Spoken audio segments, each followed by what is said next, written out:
I'm Maddie Dudley, 28, and I thought giving birth to my daughter would be the most challenging part of becoming a mother. I was wrong. 3 hours after Emma's birth, as I lay exhausted in my hospital bed, I watched my mother slip into the room with a stack of papers and a pen. What happened next shattered everything I believed about family loyalty and unconditional love.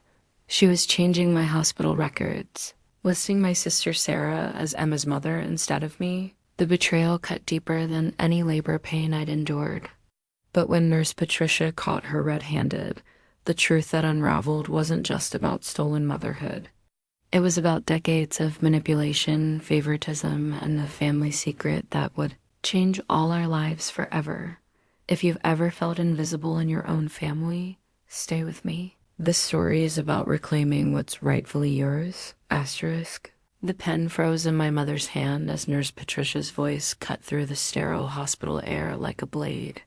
Excuse me, ma'am, but what exactly are you doing with those documents? I watched from my bed as Mom's face drained of color, her carefully applied makeup suddenly looking garish under the harsh fluorescent lights. The papers in her lap, official hospital forms with letterhead and legal warnings, rustled as her hands began to tremble. I'm just helping my daughter with some paperwork, Mom stammered, but Patricia's trained eye had already caught sight of the falsified birth certificate draft. Sarah's name was scrawled across the line where mine should have been. The ink still wet from Mom's desperate pen. Patricia stepped closer, her 20 years of nursing experience evident in the way she assessed the situation with professional calm. Those are legal documents, ma'am. Patient records. Only the patient herself can authorize changes, and certainly not changes to maternity information. The absurdity of it hit me like a physical blow.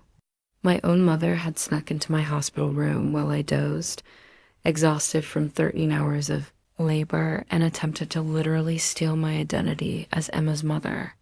The woman who had given birth to me was trying to erase me from my own daughter's life. Mom, what the hell are you doing? The words escaped me in a hoarse whisper, my throat still raw from the screaming during delivery.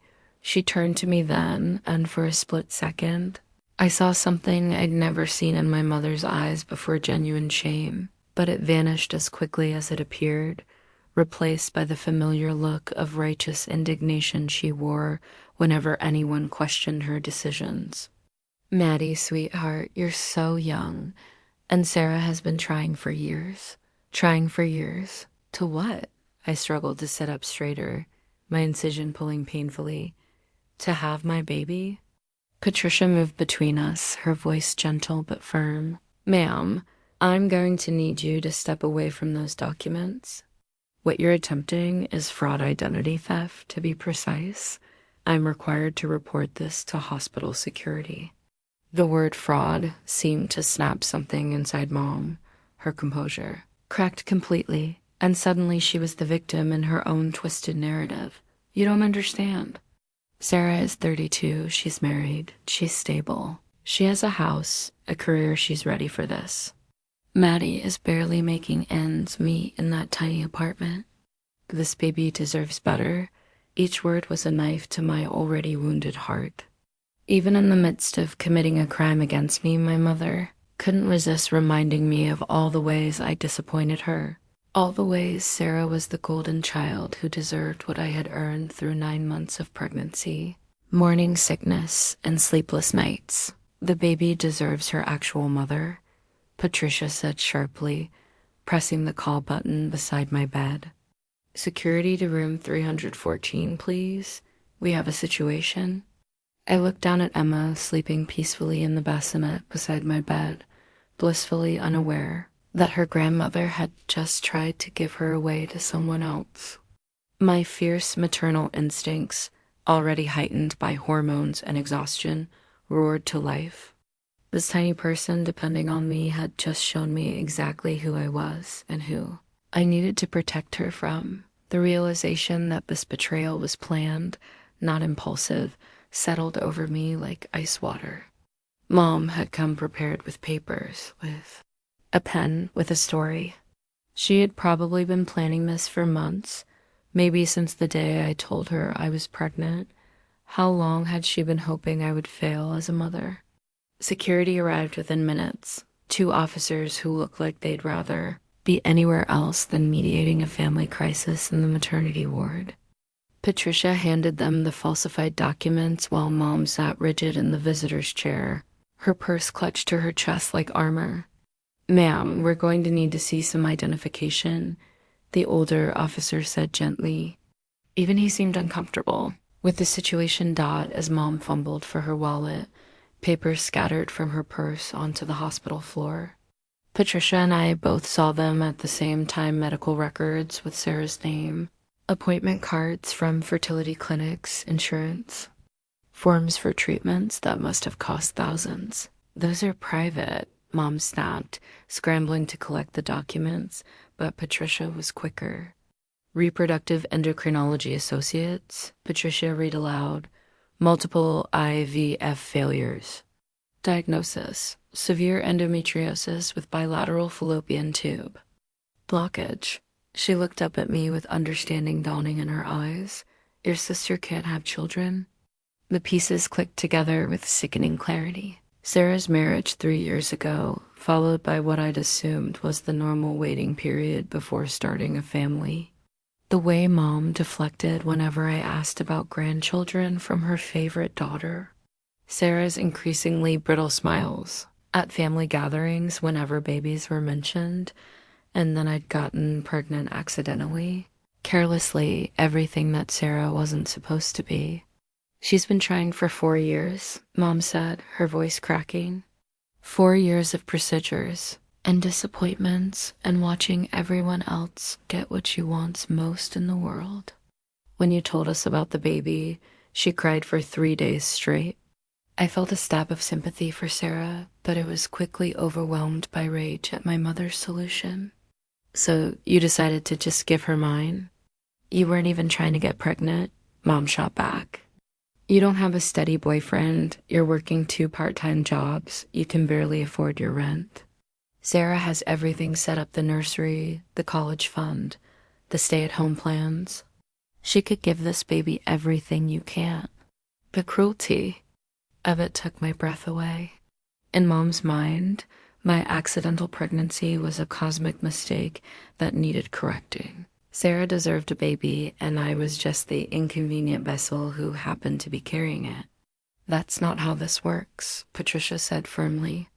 "Babies aren't transferred based on who has better financial planning. This is Ms. Dudley's child. Period." The security officer cleared his throat. "Ma'am, attempted document fraud is a serious crime. We're going to need to call the police." "The police?" Mom's facade finally cracked completely. "But we're family." "This is just a misunderstanding." "It's identity theft," Patricia corrected, "and it's premeditated. You came here with false documents already prepared." I watched my mother's face cycle through emotions: panic, anger, desperation, self-pity. Never once did I see genuine remorse for what she'd tried to do to me. Only regret that she'd been caught. The younger security officer was already on his radio, calling for backup and contacting the local police. This was really happening. My mother was about to be arrested for trying to steal my identity and my baby. Emma stirred in her bassinet, making the soft mewling sounds that meant she'd be hungry soon. In a few hours, I'd be learning to breastfeed, figuring out diaper changes, starting the overwhelming journey of new motherhood. But instead of support from my family, I was dealing with betrayal so deep it felt like drowning.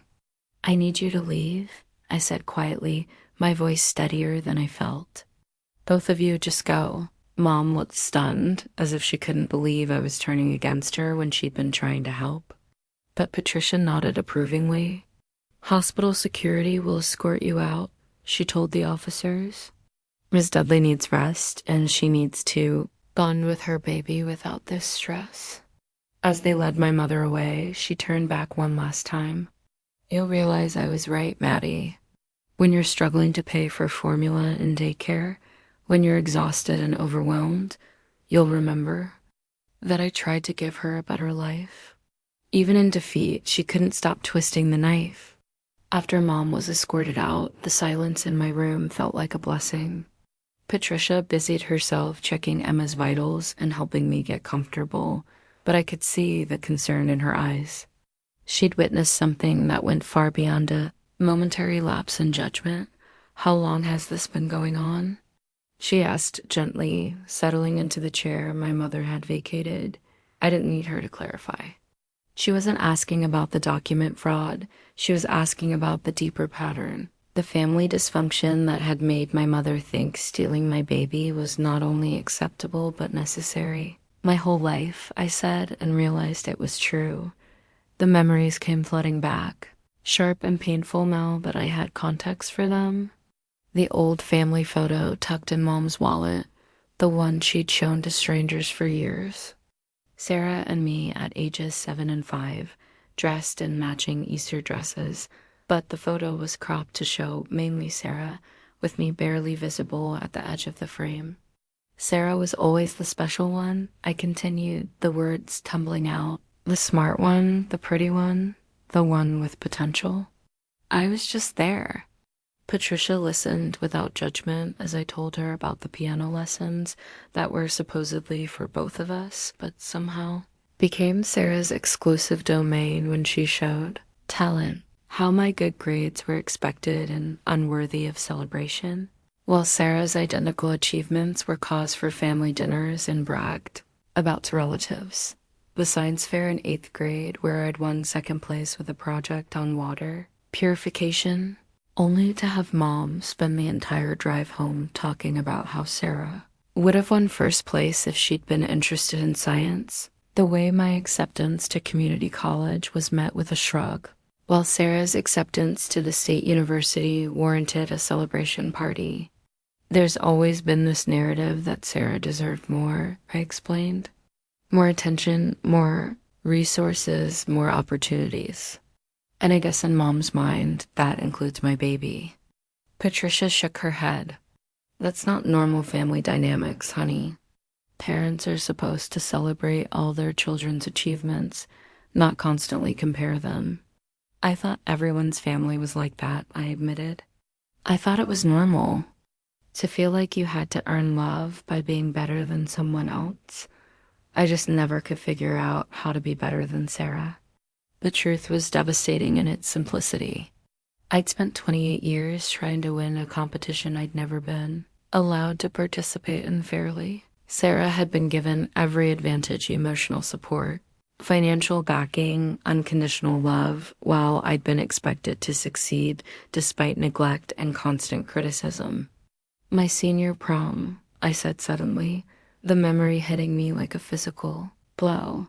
I'd saved up for months to buy a dress. Found this beautiful blue one on sale, felt gorgeous in it. When I showed Mom, she said it was nice, but reminded her of the dress Sarah had worn to junior prom the year before, except Sarah's had been more elegant, more flattering, more appropriate for her coloring. Patricia winced. She couldn't just let you have your moment. She never could. When I got my first job out of high school, she worried it would make Sarah feel bad about still being in school. When I moved into my own apartment, she fretted about Sarah feeling pressure to leave the nest. Everything I did was measured against how it might affect Sarah's feelings. The pattern was so clear now, I couldn't believe I'd never seen it before. Or maybe I had seen it, but I'd learned to accept it as the price of being part of the family. Love was conditional, and Sarah had simply met the conditions better than I ever could. That's why she thought she could do this, I said, looking down at Emma. In her mind, I don't really deserve to be a mother. I'm the screw-up, the disappointment, the one who gets pregnant accidentally while the deserving daughter struggles with infertility. Of course the baby should go to Sarah. Sarah deserves everything good that happens to me. Patricia reached over and squeezed my hand. But that's not how the world works, sweetheart. That's not how love works, and it's definitely not how parenthood works. This baby is yours because you carried her, birthed her, and you're going to love her. Not because you earned the right or proved you deserved it. For the first time since Mom had been caught with those papers, I felt something other than rage or heartbreak. I felt something like relief. Someone, a stranger, really had looked at my family's twisted dynamics and called them what they were. Wrong. Emma made a soft sound, and I reached into her bassinet to stroke her tiny hand. Her fingers instinctively curled around mine, and the simplicity of that connection, pure, unconditional, based on nothing more than biology and love, nearly made me cry. I won't let her grow up thinking she has to compete for my love, I whispered. I won't let her think she has to be better than someone else to matter. Patricia smiled. Now that sounds like a real mother talking. Sarah arrived 2 hours later, her face blotchy from crying and her usually perfect hair pulled back in a messy ponytail. She stood in my doorway, clutching a gift bag with pink teddy bears on it, looking lost and younger than her 32 years. Maddie? Her voice was small, uncertain. Can I come in? I nodded, though every muscle in my body tensed. Patricia had gone to handle the paperwork with hospital administration, leaving me alone to face my sister for the first time since learning the truth about her infertility, and Mom's scheme. Sarah approached Emma's bassinet first, her eyes filling with tears as she looked down at my sleeping daughter. She's perfect, she whispered. Absolutely perfect. The way she said it with such longing, such desperate love, made my heart ache for her despite everything. But then I remembered the papers with her name scrawled across them, and the sympathy hardened into wariness. Did you know? I asked, quietly, about what Mom was planning to do. Sarah's face crumpled. Not exactly. I mean, I knew she had some crazy idea about helping me, but I thought she meant babysitting or maybe talking you into letting me be the godmother. I never imagined she'd try to literally steal your identity. She sank into the visitor's chair, the gift bag falling to the floor. When she called me 20 minutes ago, hysterical about police and misunderstandings, I couldn't believe what she was telling me. I drove here as fast as I could to apologize, but you knew she thought I shouldn't keep the baby. It wasn't a question, and Sarah's silence was answer enough. She's been talking about it since you announced the pregnancy, Sarah admitted finally. About how unprepared you are, how hard it will be for you financially, how I could provide better. I thought it was just her usual meddling, the way she always has opinions about everyone's life choices. Her usual meddling doesn't typically involve felony charges. Sarah flinched. I know. I know how it sounds, but Maddie, you have to understand how desperate I've been. 4 years of trying, of shots and procedures and false hopes. Do you know what it's like to want something so badly that it physically hurts, and then watch someone else get it without even trying? The pain in her voice was real, raw, and it hit me harder than I expected.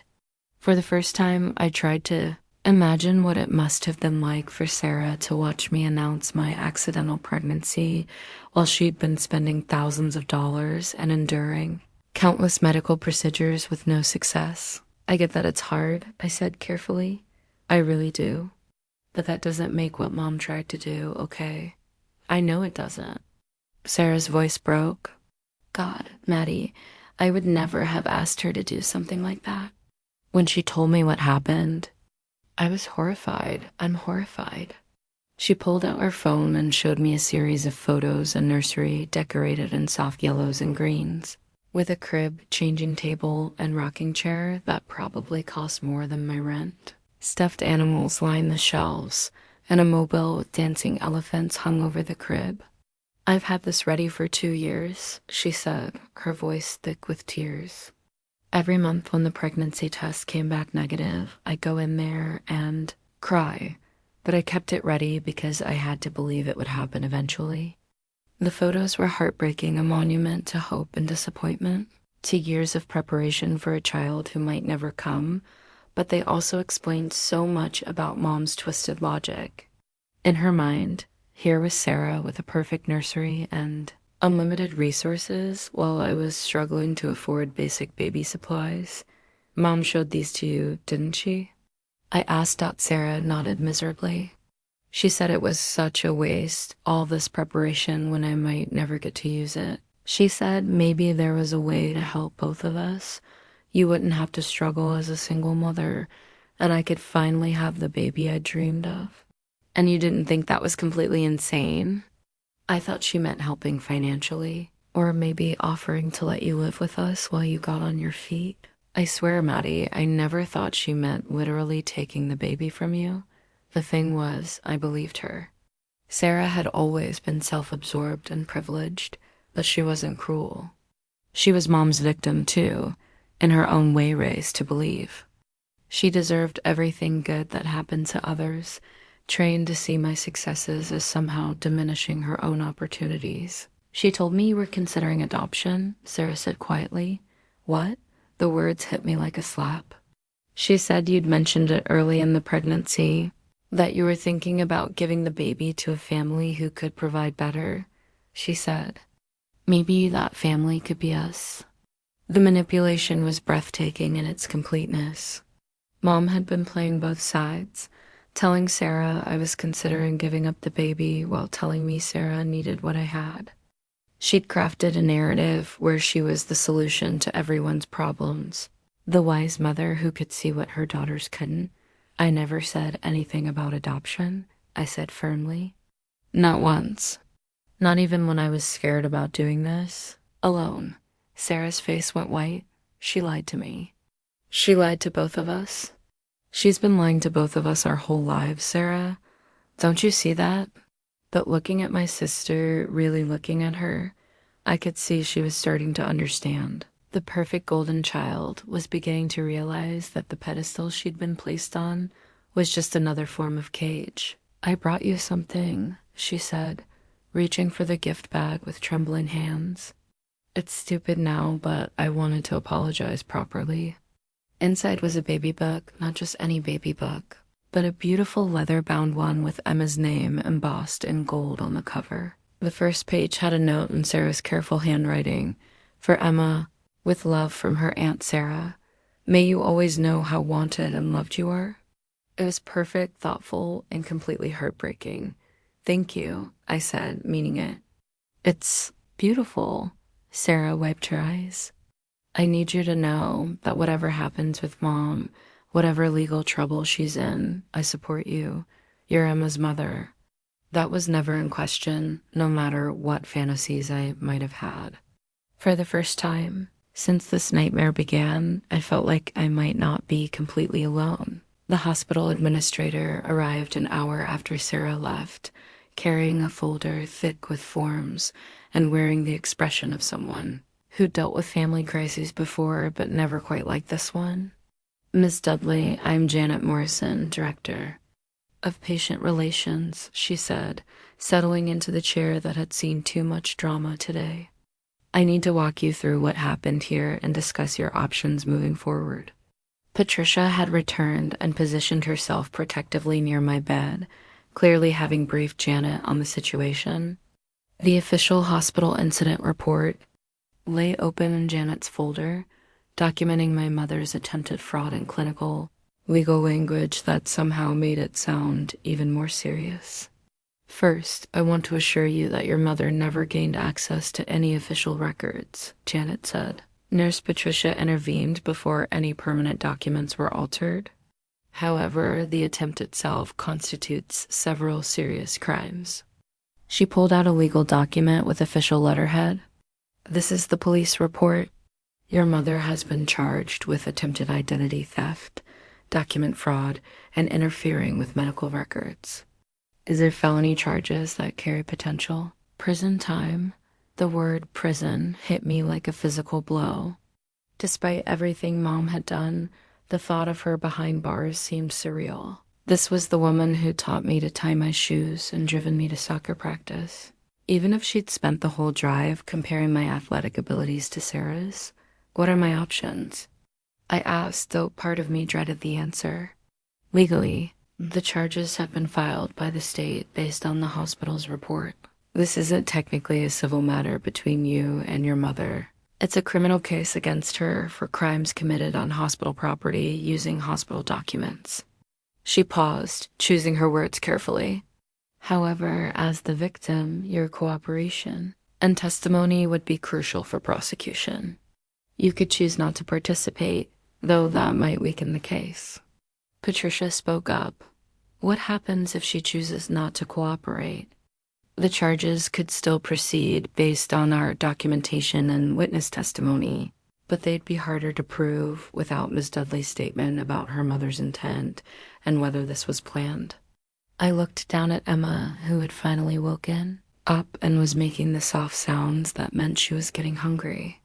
In a few minutes, I'd need to try breastfeeding again, this basic biological function that my mother had tried to steal from me. She came prepared, I said quietly. She had. The papers ready, with Sarah's name already written in. This wasn't a spur-of-the-moment decision. Janet nodded grimly. That's important evidence of premeditation, which makes the charges more serious. I also need to tell you that we've had to flag your file for security purposes. No one except hospital staff and people you specifically authorize will be allowed access to you or your baby. Good, I said, surprised by how relieved I felt. I don't want her anywhere near Emma. We can help you file for a restraining order if you'd like, Janet continued. Given the nature of what happened here, a judge would likely grant it immediately. The idea of a legal barrier between my mother and my daughter felt both necessary and heartbreaking. I was cutting myself off from my family when I needed support the most, but I was also protecting Emma from people who saw her as a commodity to be transferred rather than a person to be loved. There's something else, Janet said, hesitating. We've been contacted by your father. He's requesting visitation and demanding we explain why his wife was arrested. He seems to believe this was all a misunderstanding. My heart sank. Of course, Dad would minimize this. He'd spent 35 years enabling Mom's behavior, making excuses for her favoritism, pretending not to notice the psychological damage she inflicted on me while elevating Sarah. His response to his wife's attempted identity theft would probably be to suggest I was overreacting. Does he know the details of what she tried to do? He claims your mother was just trying to help with paperwork and that you're being vindictive because of family tensions. The familiar pattern made me feel sick. Even facing felony charges, Mom was still spinning the narrative to make herself the victim and me the ungrateful daughter who'd turned on her family. And Dad, as always, was buying it completely. I need time to think, I said finally, about the restraining order, about whether to cooperate with prosecution, about all of it. Of course, Janet said gently. This is an enormous decision, and you've just given birth. You don't need to decide everything today. That even as she said it, I knew that time wouldn't make this easier. The fundamental question was simple. Did I want to protect Emma from my family's dysfunction, even if it meant burning every bridge I'd ever known? Patricia helped me get Emma positioned for feeding while Janet packed up her documents. As my daughter latched on and began nursing, this most basic act of motherhood that no one could take from me, I felt a fierce protectiveness rise up in my chest. Mom had tried to steal Emma before she was even a day old. What would she try to take next? My authority as a parent? My right to make decisions about my daughter's life? My ability to raise Emma without constant criticism and comparison to some impossible standard? I want the restraining order, I said, suddenly, and I'll cooperate with the prosecution. Emma deserves to grow up knowing that her mother will fight for her. Janet nodded approvingly.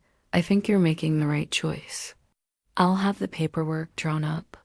As they left me alone with my daughter, I realized that for the first time in my life, I was putting my own needs and Emma's needs ahead of keeping the peace with my family.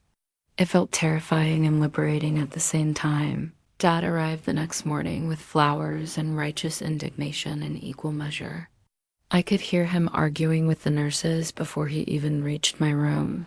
his voice carrying down the hallway as he demanded to know why his wife had been dragged away like a common criminal, and insisting this was all a family misunderstanding that had gotten blown out of proportion.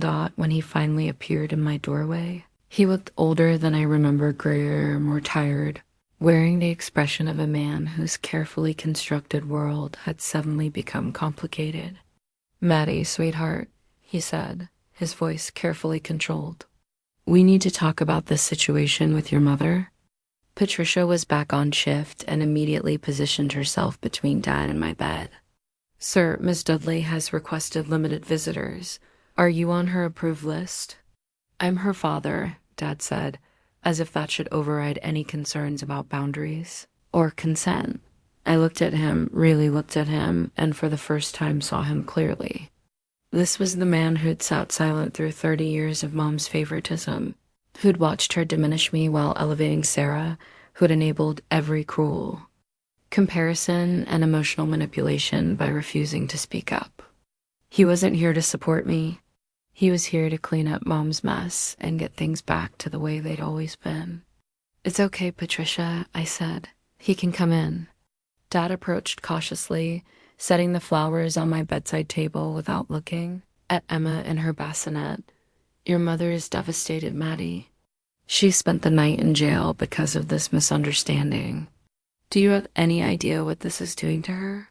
What it's doing to her?" I couldn't keep the disbelief out of my voice. "Dad, she tried to steal my identity and give my baby to Sarah. She committed multiple felonies. She was trying to help both her daughters," Dad said firmly. "You know how much Sarah has been struggling with infertility, how much money we've spent on treatments. When your mother saw an opportunity to help both of you by erasing me as Emma's mother." Dad waved his hand dismissively. "She wasn't erasing you. She was thinking about practical solutions.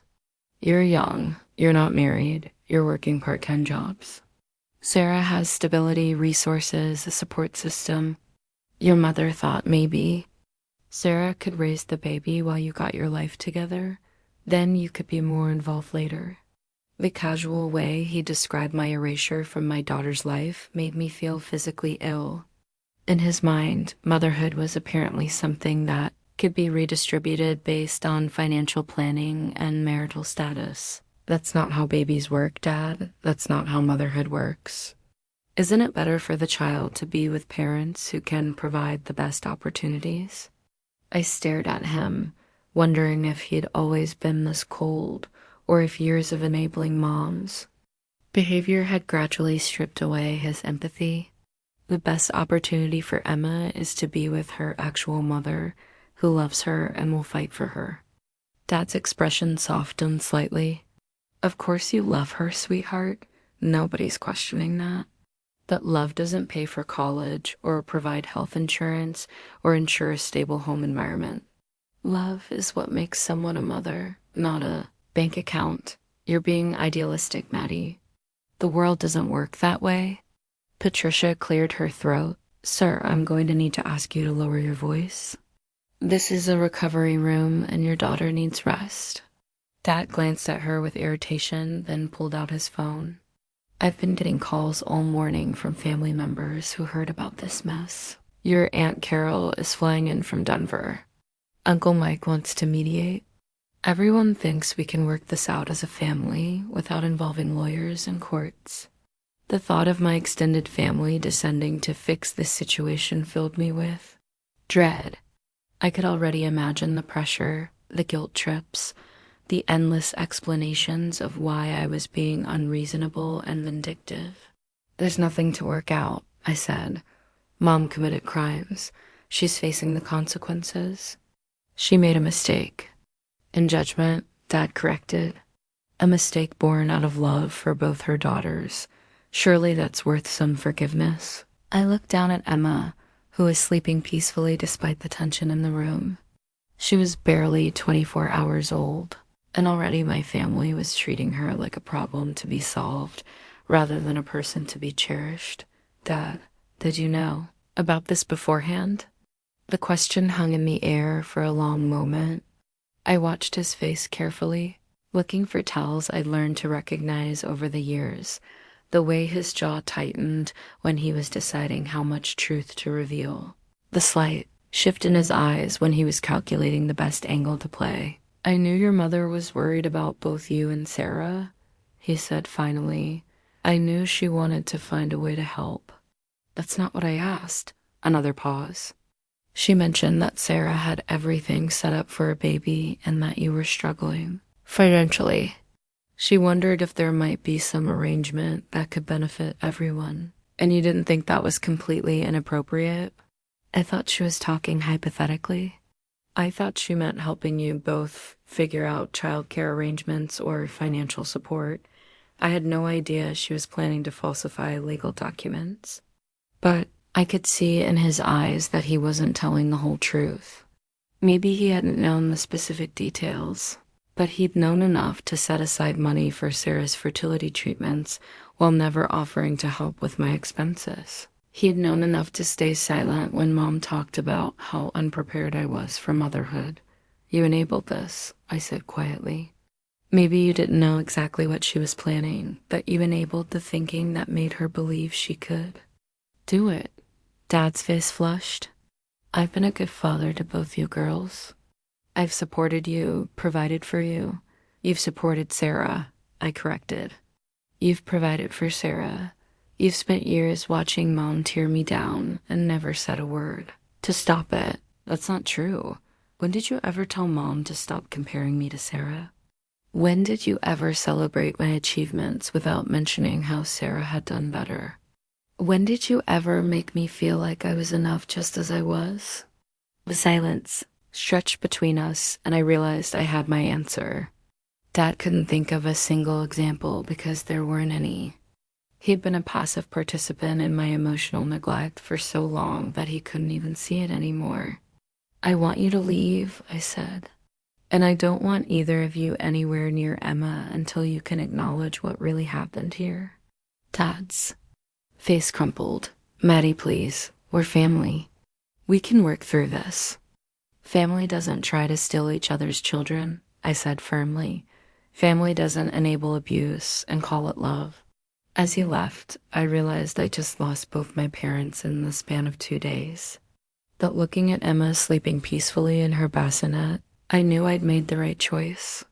Sometimes protecting the people you love means cutting ties with the people who hurt them, even when those people are supposed to love you too. That evening, after the family drama and legal consultations and endless stream of hospital staff, I was finally alone with Emma for her first real night in the world. The visiting hours were over, the corridors had quieted, and the only sounds were the gentle hum of medical equipment and my daughter's soft breathing. I'd moved her bassinet as close to my bed as possible, one hand resting on the clear plastic side so I could feel connected to her even while trying to rest.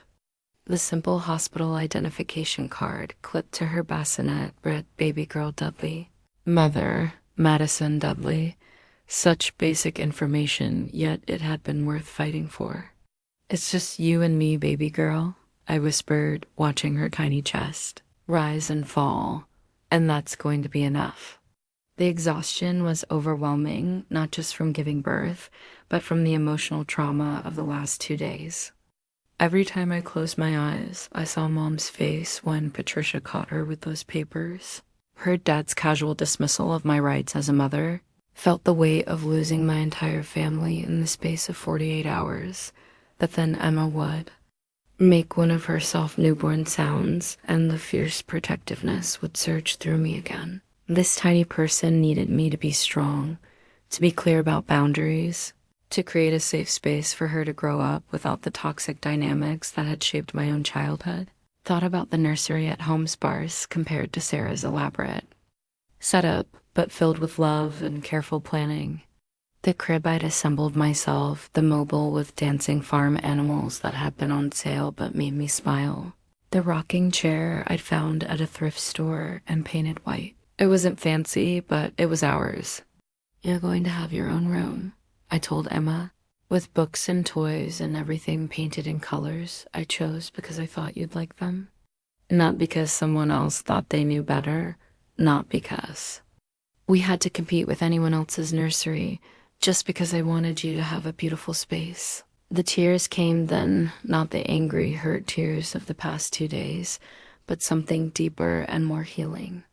I was grieving the family I thought I had, the support system I'd assumed would surround my daughter's early years. But I was also celebrating something new, the family Emma and I would create together, built on unconditional love instead of performance and comparison. Patricia knocked softly and peered in. "How are you doing, honey? Need anything?"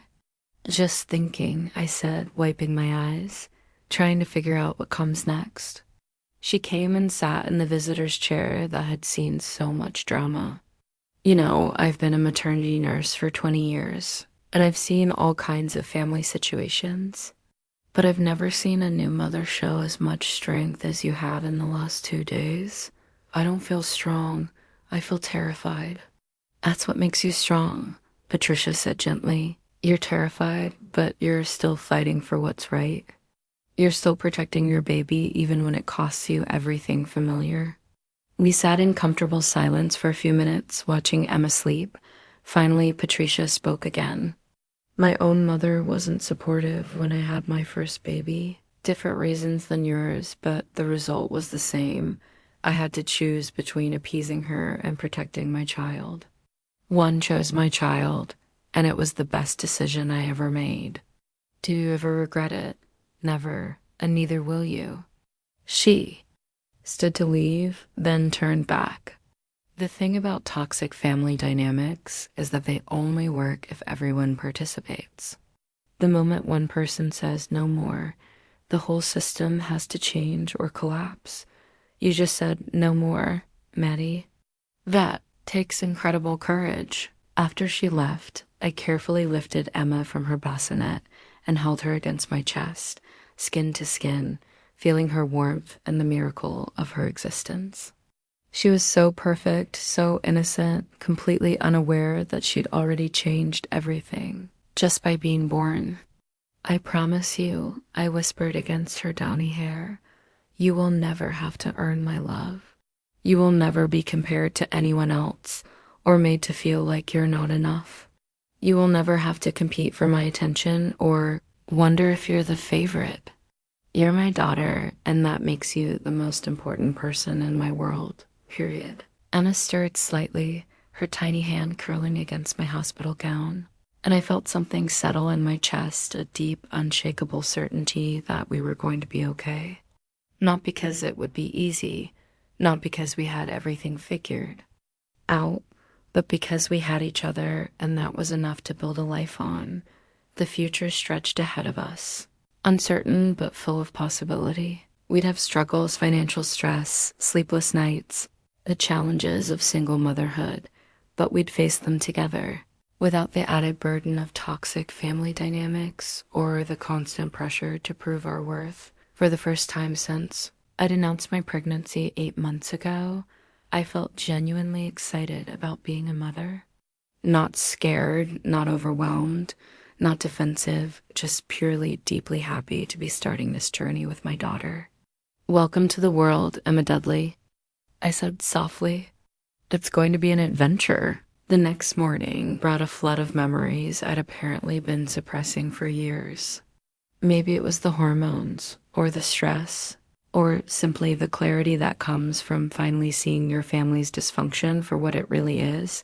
But suddenly, I couldn't stop remembering all the ways I'd been systematically diminished throughout my childhood. The report cards were what started it. Patricia had mentioned keeping documentation of everything for the legal proceedings, and somehow that triggered a memory of my elementary school report cards, specifically how Mom had reacted to them over the years. I remembered 4th grade, coming home excited about straight A's for the first time in my life. I'd worked so hard, staying up late to perfect my math homework, reading extra books for English class, studying spelling words until I could recite them in my sleep. When I showed Mom the report card, she'd smiled and said, "That's wonderful, honey." But then almost immediately, Sarah got straight A's in 4th grade too. I think she was younger when she first did it, though. Even my greatest achievement had to be measured against Sarah's timeline. 5th grade. I'd made honor roll and received a citizenship award for helping other students with their reading. Mom's response: "These are great, Maddie, but I worry you're spending too much time helping others instead of focusing on your own advanced work." Sarah was already in gifted classes by 5th grade. 6th grade, I'd won the school writing contest with a story about a girl who could talk to animals. The prize was a $50 gift card to the bookstore and having my story published in the district newsletter. I was over the moon. Mom's reaction: "This is lovely, sweetheart." You know, Sarah won the science fair that same year. Science competitions are more prestigious than creative writing. The pattern was so consistent, so relentless, that I'd learned to preemptively diminish my own achievements. By high school, I'd stopped showing her report cards at all. Why celebrate when celebration would inevitably turn into comparison? I remembered the piano recital when I was 12. Sarah had quit lessons the year before, claiming she was too busy with soccer and student council, but I'd continued because I genuinely loved playing. I'd worked for months on a complicated piece by Chopin, practicing until my fingers ached. Determined to nail every note, the recital went perfectly. I felt the music flow through me, saw the audience's appreciation, experienced the pure joy of performing something beautiful. After I finished, I spotted Mom in the audience and felt a surge of pride at her smile. Later, in the car, she said, "You played beautifully, Maddie," though I couldn't help thinking how much more advanced Sarah was when she quit. She could have been playing professional level pieces by now if she'd stuck with it. Even when Sarah wasn't participating, she was still the standard I was measured against, not just her actual achievements, but her hypothetical ones to dot the science fair memory. It was particularly painful. I'd spent weeks researching water purification methods, building a working model that demonstrated how simple filtration could make contaminated water safe to drink. The idea had come from a documentary about communities without clean water access, and I'd been genuinely passionate about finding solutions. I'd won 2nd place out of nearly 100 projects. The judges had praised my research methodology and the practical applications of my work. I'd felt proud, accomplished. Like maybe I was actually good at something important. Mom, single quotes, as first words when I told her about the award. 2nd place is wonderful, honey. I bet if Sarah had entered, she would have gotten 1st place. She's always been more naturally scientific. The deflation was instant and complete. In one sentence, Mom had managed to diminish my achievement, elevate Sarah's hypothetical performance, and remind me that even my successes were really just evidence of my sister's superiority. But the memory that broke my heart completely was from high school graduation. I graduated with honors, earned a scholarship to community college, and been accepted into a competitive nursing program. It wasn't Harvard like where Sarah was going, but it was my path. Chosen based on my interests and abilities. At the graduation party Mom threw for me. She spent most of the evening talking to relatives about Sarah's upcoming freshman year at the state university. When someone asked about my plans, Mom would say, "Oh, Maddie's going to community college first. She figure out what she wants to do eventually. Some people are late bloomers." Late bloomers, as if my choice to pursue nursing was somehow evidence of delayed development rather than a purposeful career decision. I'd stood in my own graduation party, watching my mother dismiss my achievements to make conversation about my sisters, and realized that no matter what I accomplished, it would never be enough to earn the kind of pride and celebration that Sarah received simply for existing. The most heartbreaking part wasn't even the comparisons, it was how normal I thought it all was. I'd internalized the message so completely that I'd started making the comparisons myself, automatically diminishing my own achievements before anyone else could. When I got my first job as a nursing assistant, I didn't even tell Mom about the praise I'd received from supervisors or the patients who'd specifically requested me. I just mentioned the job itself, expecting the inevitable comparison to Sarah's internship at a law firm when I moved into my first apartment. I focused on how small it was rather than how proud I felt to be independent. When I started dating someone, I preemptively mentioned his flaws instead of the ways he made me happy, knowing Mom would find them anyway. I'd spent my entire life trying to make myself smaller, so the disappointment would hurt less when I was inevitably found lacking.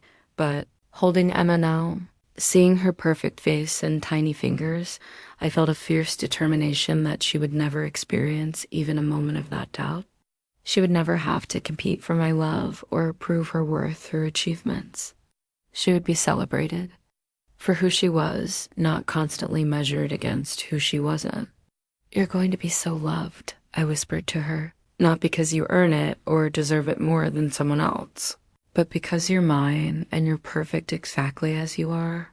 The report cards were packed away in a box in my closet at home, evidence of academic success that had never felt successful enough.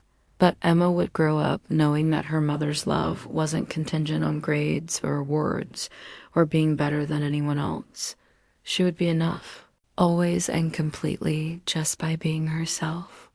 By the third day, my phone was buzzing constantly with calls and texts from relatives who'd heard their version of what happened. The family grapevine had been working overtime, and apparently the story being circulated was very different from the reality I'd lived through. Aunt Carol was the first to call, her voice dripping with the kind of false sweetness she used when she wanted to deliver criticism while maintaining plausible deniability. "Maddie, honey, I just heard about this terrible misunderstanding with your mother. I'm flying in tomorrow to help sort everything out. We can't have family members pressing charges against each other over what was obviously just miscommunication." "It wasn't miscommunication, Aunt Carol. She tried to steal my identity and give my baby to Sarah." "Oh, sweetheart, you know how your mother gets when she's trying to help. She probably just got carried away with organizing paperwork. You know, she's always been a planner." The gaslighting was immediate and familiar. Aunt Carol had spent decades watching Mom's favoritism toward Sarah and choosing to see it as good organization rather than emotional abuse. She came to the hospital with falsified documents already prepared. She wrote Sarah's name where mine should have been. That's not planning, that's premeditated fraud. "I think you're being a bit dramatic, honey. Family members help each other with paperwork all the time. Maybe there was some confusion about guardianship or something." I hung up on her. Uncle Mike was next, taking a different approach, but arriving at the same conclusion, that I was the problem and needed to be reasonable. "Maddie, I understand you're emotional right now with the new baby and all, but you're talking about sending your own mother to prison. Think about what that would do to the family. Think about Emma growing up knowing her mother put her grandmother behind bars. Think about Emma growing up knowing her grandmother tried to steal her identity before she was even a day old." I shot back. "Come on, that's not what really happened. Your mom was probably just trying to help with insurance paperwork or something. You're blowing this way out of proportion." The denials were maddening, but not surprising. Uncle Mike had been enabling Mom's behavior for as long as I could remember, always ready with an excuse for why her cruelty was actually kindness misunderstood. Jessica tried a different tactic, emotional manipulation disguised as concern. "Maddie, I'm worried about you. Postpartum hormones can make you see things that aren't really there, make normal situations seem threatening. Maybe you should talk to someone before you make any permanent decisions about pressing charges."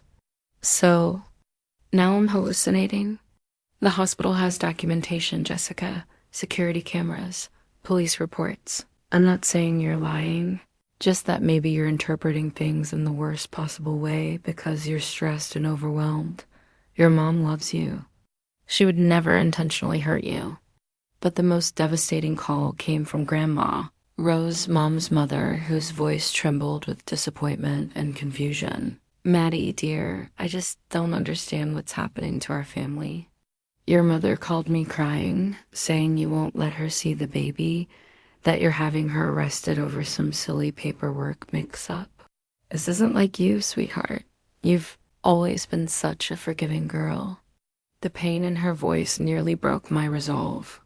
Grandma Rose had always been my safe harbor in the family, the one person who seemed to see me clearly and love me unconditionally. Hearing her defend Mom's actions felt like losing my last ally. Grandma, she tried to change Emma's birth certificate to list Sarah as the mother. She came to the hospital prepared with fake documents. Oh, honey, I'm sure there's a reasonable explanation. You know how your mother gets when she's trying to organize things for the family? Remember when she mixed up the Christmas gift tags that one year? She probably just got confused about which forms were which. Even Grandma Rose was. Rewriting history, turning criminal fraud into absent-minded confusion. The Christmas gift tag incident she referenced had been another example of Mom's favoritism. Sarah had received all the expensive gifts while I got the clearance items, and when I'd pointed it out, Mom had claimed it was an innocent mistake. Unified family response was becoming clear. I was the problem. I was being unreasonable, vindictive, hormonal. Mom was the victim of a misunderstanding, and I was tearing the family apart by refusing to sweep it under the rug like we always had. But it was Sarah's mother-in-law, Linda, who revealed the most disturbing piece of information. Maddie, I hope you know that Sarah never asked for any of this. She's been devastated since she found out what your mother tried to do. But I think you should know your parents have been talking about this situation for months. What do you mean? David and I had dinner with them back in March, right after you announced the pregnancy. Your mother spent the whole evening talking about how unprepared you were, how Sarah would be such a better mother, how maybe there was a way to work things out so the baby could have the advantages Sarah could provide. March, I'd announced my pregnancy in February. Mom had been planning this betrayal for 7 months, discussing it with extended family, building consensus around the idea that I was unfit and Sarah deserved my child. She showed us pictures of Sarah's nursery, Linda continued, talked about how much money they'd spent on fertility treatments, how unfair it was that you got pregnant accidentally while Sarah couldn't conceive. She kept saying there had to be a way to make things right for everyone. The premeditation was even deeper than I'd realized. This wasn't a moment of poor judgment or a maternal instinct gone wrong. It was a months-long campaign to justify stealing my baby. Linda, did anyone at that dinner suggest she was talking about something illegal? A long pause. Honestly, Maddie, we thought she was talking about pressuring you to let Sarah adopt the baby. We never imagined she meant anything like falsifying documents. But looking back, the way she talked about fixing the situation, maybe we should have asked more questions. After that call, I sat in my hospital bed holding Emma and trying to process the scope of the betrayal. It wasn't just Mom's desperate attempt to help Sarah. It was a family-wide conspiracy that had been months in the making. The only reason it had failed was because Nurse Patricia had caught her in the act. How many family dinners had included discussions about my unfitness as a mother?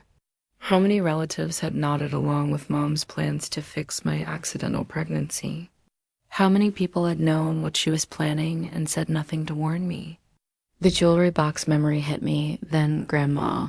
Rose's antique jewelry box with the delicate rose pattern, passed down through 3 generations of women in our family. It was supposed to come to me as the eldest granddaughter, but last Christmas, Grandma had casually mentioned that she was planning to leave it to Sarah instead.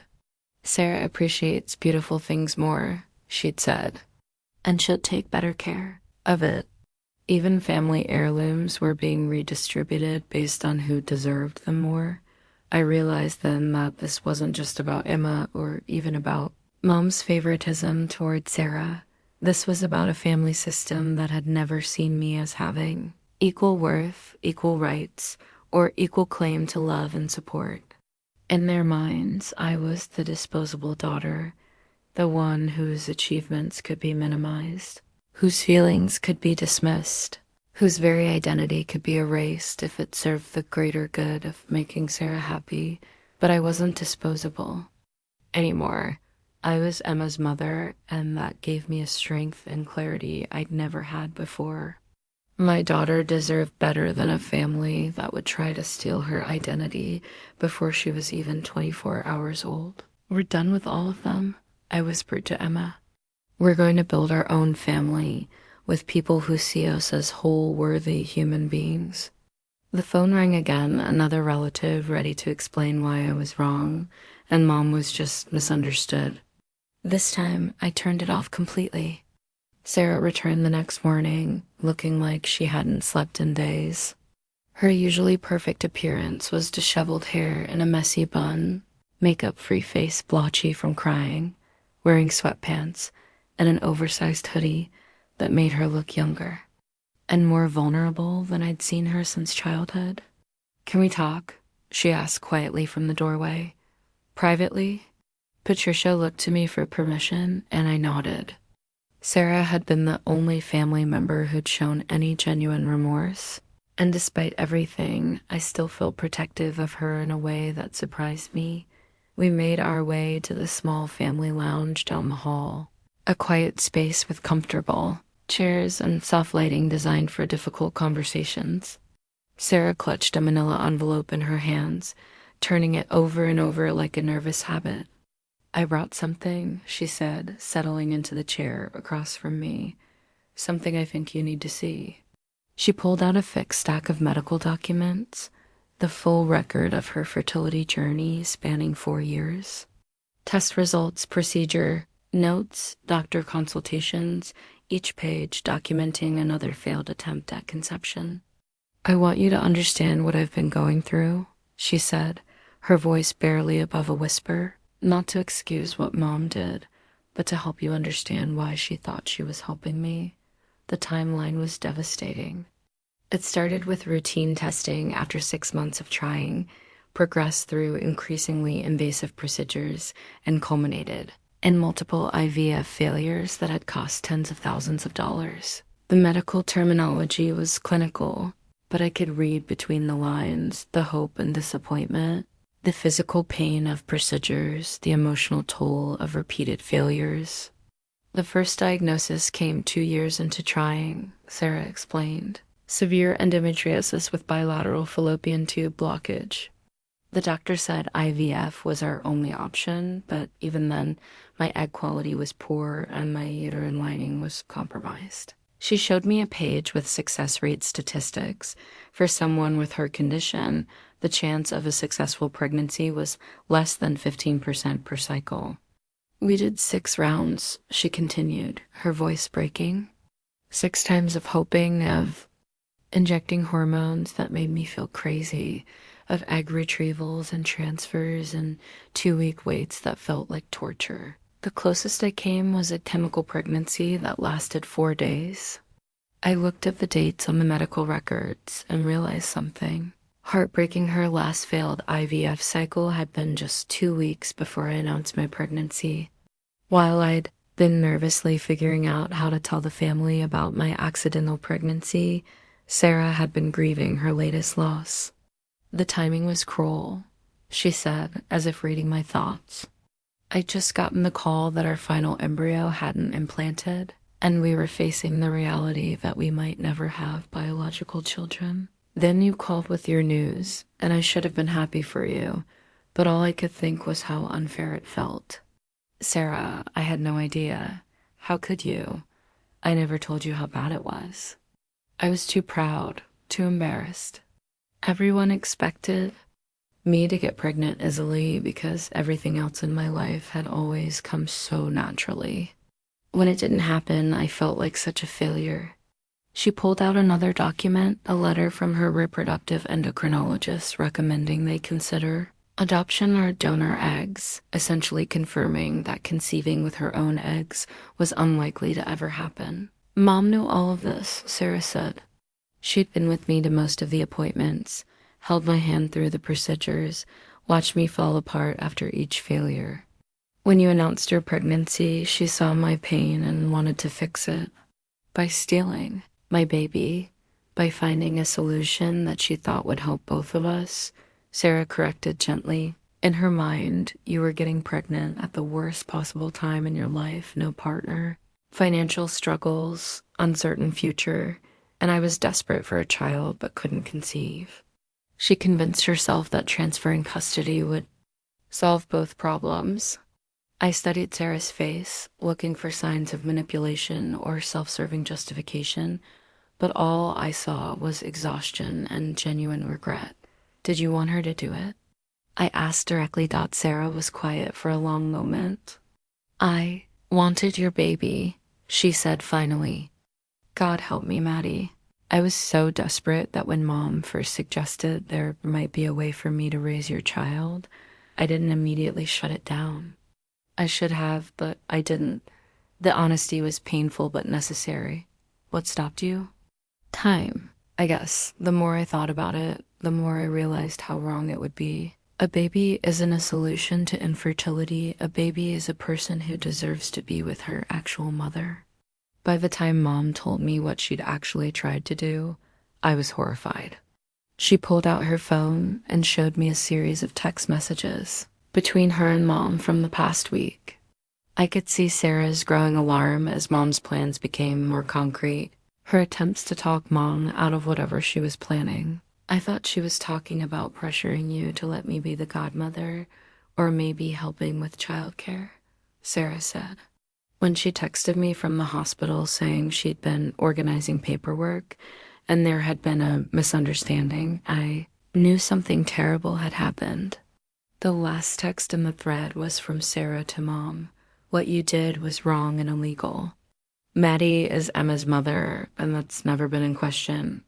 I will not be part of any scheme to take her baby. I've been seeing a therapist, Sarah continued, since the last IVF failure.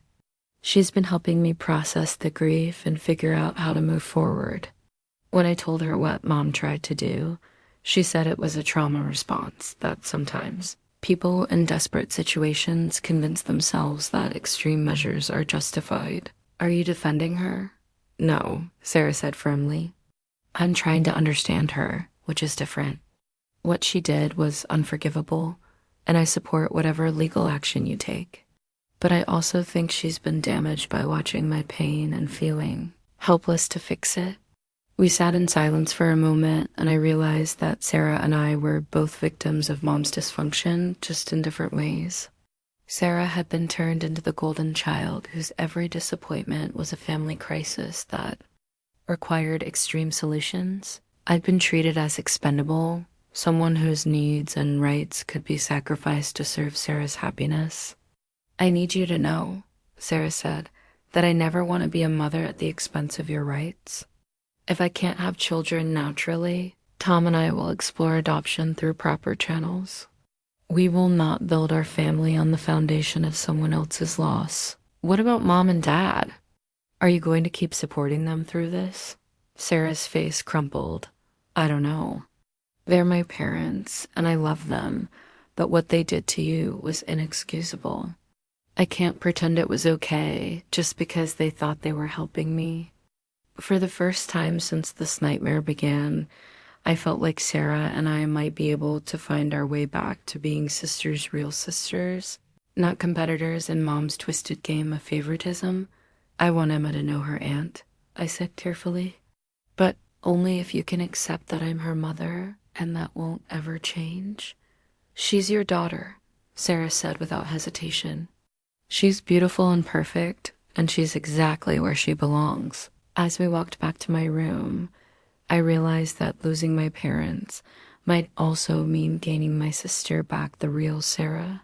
Not the golden child Mom had created, but the woman who could acknowledge her pain without trying to solve it at my expense. The lawyer arrived that afternoon with a briefcase full of documents, and the kind of serious demeanor that made the gravity of the situation undeniable. Janet Morrison had recommended Catherine Wells, a family law attorney who specialized in cases involving fraud and parental rights violations.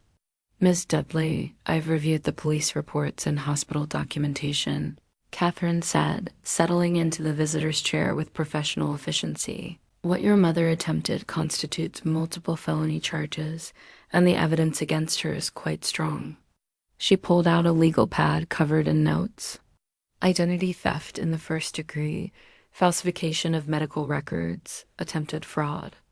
Involving legal documents, we're looking at potential sentences, ranging from 2 to 7 years if she's convicted on all counts. The numbers hit me like a physical blow. 2 to 7 years. My mother could spend years in prison because of what she tried to do to me and Emma. However, Catherine continued, there are several factors that could influence both the prosecution's approach and potential sentencing. The fact that no permanent damage was done, meaning she didn't successfully alter any official records, could work in her favor. Her lack of prior criminal history would also be considered. What are my options? I asked, though I wasn't sure. I was ready for the answer. Catherine consulted her notes. From a legal standpoint, you have several paths forward. You can cooperate fully with prosecution, which would likely result in the strongest possible case against your mother. You can provide limited cooperation, which might weaken the case but still allow for some consequences. Or you can request that charges be dropped entirely, though, given the serious nature of the crimes, the prosecutor might choose to proceed anyway. What would you recommend? That depends on what outcome you're hoping for, Catherine said carefully. Are you looking for justice, protection, deterrence, or reconciliation? Because different approaches will serve different goals. I looked. Over at Emma sleeping peacefully in her bassinet, completely unaware that her future was being discussed in legal terms. I want to protect her. I want to make sure nothing like this ever happens again. Then I'd recommend pursuing a restraining order regardless of what you decide about criminal charges. That would legally prohibit your parents from contacting you or Emma without court permission. It would also establish a legal record of their behavior. Catherine pulled out another document. I've drafted a preliminary restraining order request. It would cover both you and Emma, and given the circumstances, a judge would almost certainly grant it immediately. The legal language was stark and final. Respondents are prohibited from contacting petitioner or minor child through any means, including but not limited to in-person contact, telephone calls, text messages, emails, social media, or third-party communications. This would cut them off completely? For the duration of the order, yes. You could request modifications later if circumstances change, but initially it would be comprehensive protection. I thought about Dad's visit, his casual dismissal of my rights as a mother, his assumption that family relationships trumped legal boundaries. I thought about the phone calls from relatives trying to pressure me into being reasonable. I thought about Mom's complete lack of remorse, her conviction that she'd been trying to help. What about the criminal charges? If I don't cooperate, does that help them or hurt them? It makes prosecution more difficult but not impossible, Catherine explained. The hospital has extensive documentation, witness testimony from staff, and physical evidence in the form of the falsified documents. The case could proceed based on that evidence alone. But it would be stronger with my testimony, significantly stronger. Your testimony would establish intent, premeditation, and the emotional impact of the crimes. It would also demonstrate the ongoing threat to you and your daughter. Catherine leaned forward slightly. Ms. Dudley, I need to ask you something directly. Do you believe your mother would attempt something like this again if given the opportunity? The question caught me off guard, but the answer came immediately. Yes, if she thought she could get away with it. If she thought it was best for everyone involved, yes, she would try again. Then you have your answer about prosecution. This isn't just about punishing past behavior, it's about preventing future harm. She pulled out a timeline showing the legal process ahead. If you decide to cooperate fully, you'd need to provide a detailed victim impact statement, testify before a grand jury if the case goes to trial, and potentially face cross-examination by your mother's defense attorney. They'd try to make me look like the bad guy. They'd try to present your mother's actions as misguided but well-intentioned. Probably argue that family stress and concern for your welfare motivated her decisions. They might suggest you're being vindictive or that postpartum emotions are affecting your judgment. The familiar pattern of gaslighting, but now in a legal context.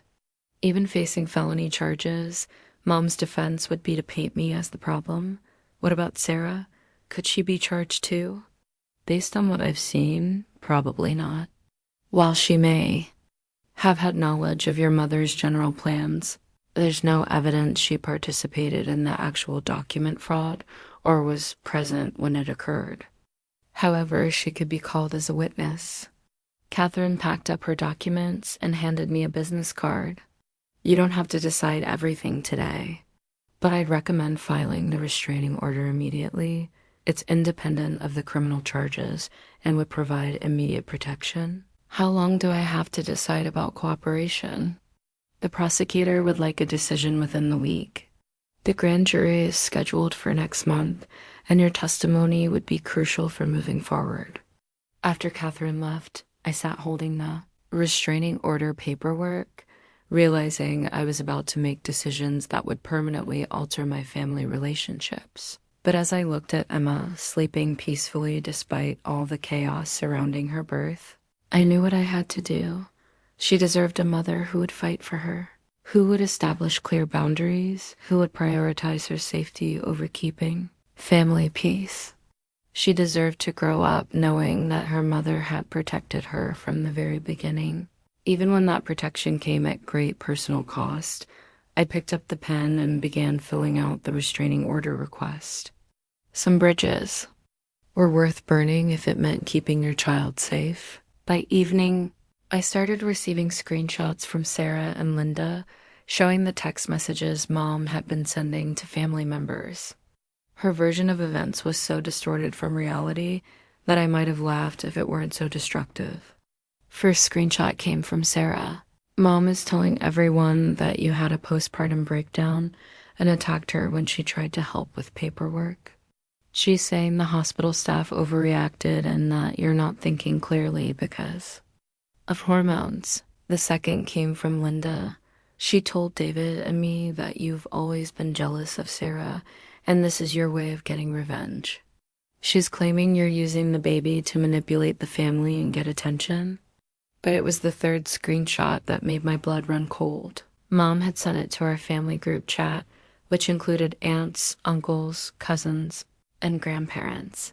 I'm heartbroken to tell you all that Maddie has had some kind of mental health crisis after giving birth. When I tried to help her organize Emma's paperwork yesterday, she became violent and accused me of trying to steal the baby. The hospital staff, not understanding the family dynamics, called security. Now Maddie is threatening to have me arrested and won't let me see my granddaughter. Please keep our family in your prayers during this difficult time. Sarah is especially devastated. She's been trying to support her sister through this crisis. The manipulation was breathtaking in its completeness. In Mom's version, I was mentally unstable. She was the concerned grandmother, and the entire criminal justice system was just confused about family dynamics. She'd managed to cast herself as the victim while painting me as the aggressor, all while positioning Sarah as the long-suffering sister trying to help. My phone started ringing immediately, more relatives calling to stage interventions, offer psychiatric help, or lecture me about the importance of family unity. I let them all go to voicemail, but the messages were telling. Aunt Carol, Maddie, honey, your mother told us what happened. We're all very concerned about your mental state. Postpartum depression is nothing to be ashamed of, but you need to get help before you destroy your family relationships permanently. Uncle Mike, I don't know what's gotten into you, Maddie, but accusing your own mother of trying to steal your baby is beyond the pale. Your mother loves you both and was only trying to help. You need to drop these ridiculous charges and get the psychological help you clearly need. Cousin Jessica, Maddie, I'm really worried about you. Your mom said you became physically aggressive when she tried to help with Emma's birth certificate. That's not normal behavior. Maybe you should consider staying with family while you recover from childbirth so Emma can be properly cared for. The most painful message came from Grandma Rose. Dear, I'm so confused by all this. Your mother says you're not well and that you're making accusations that don't make sense. I know you're tired and overwhelmed with a new baby, but please don't let pride keep you from accepting help from people who love you. Each message followed the same template. I was mentally ill, Mom was trying to help, and the legal system was just confused. The family had already chosen sides, and it wasn't mine, but it was the message. Mom sent directly to my former boss at the nursing home that crossed the line from manipulation into sabotage. Wanted to reach out because I'm concerned about Maddie's mental health following childbirth. She's made some very serious and false accusations against family members who are trying to help her with the baby. I'm worried about her judgment and wanted you to be aware in case she tries to return to work before. She's psychologically stable. As her mother, I feel responsible for making sure she gets the help she needs. Sarah forwarded me this one with a note. Mom sent this to your workplace. I thought you should know so you can protect yourself legally. The realization hit me like a sledgehammer. Mom wasn't just trying to avoid criminal charges. She was actively trying to destroy my life. By contacting my employer and suggesting I was mentally unstable, she was attacking my ability to support Emma financially. In her mind, if she could make me appear unfit as a mother, she might still find a way to get Emma placed with Sarah. I immediately called Catherine Wells, my attorney. Ms. Dudley, what your mother is doing could constitute defamation, harassment, and interference with employment, Catherine said after I read her the messages. It also strengthens our case for the restraining order. This shows ongoing attempts to harm you through third parties. Can we stop her from contacting people about me? The restraining order will prohibit her from discussing you or Emma with third parties for the purpose of harassment or intimidation. We can also document these messages as evidence of her continuing pattern of manipulation and control. What about my job? Can she actually get me fired? Not legally, but she can certainly create problems for you. I'd recommend contacting your employer directly and explaining the situation. Provide them with copies of the police reports and hospital documentation so they understand what really happened. After hanging up with Catherine, I sat in my hospital bed, trying to process the scope of Mom's campaign against me. She wasn't just defending herself, she was actively trying to destroy my reputation, my employment, and my credibility as a mother. The woman who'd given birth to me was systematically dismantling my life because I'd refused to let her steal my daughter. Sarah arrived an hour later, looking shaken and angry. I told her to stop, she said without preamble. I called Mom and told her that if she didn't stop spreading lies about you, I'd publicly support your version of events. I said I'd testify against her if necessary.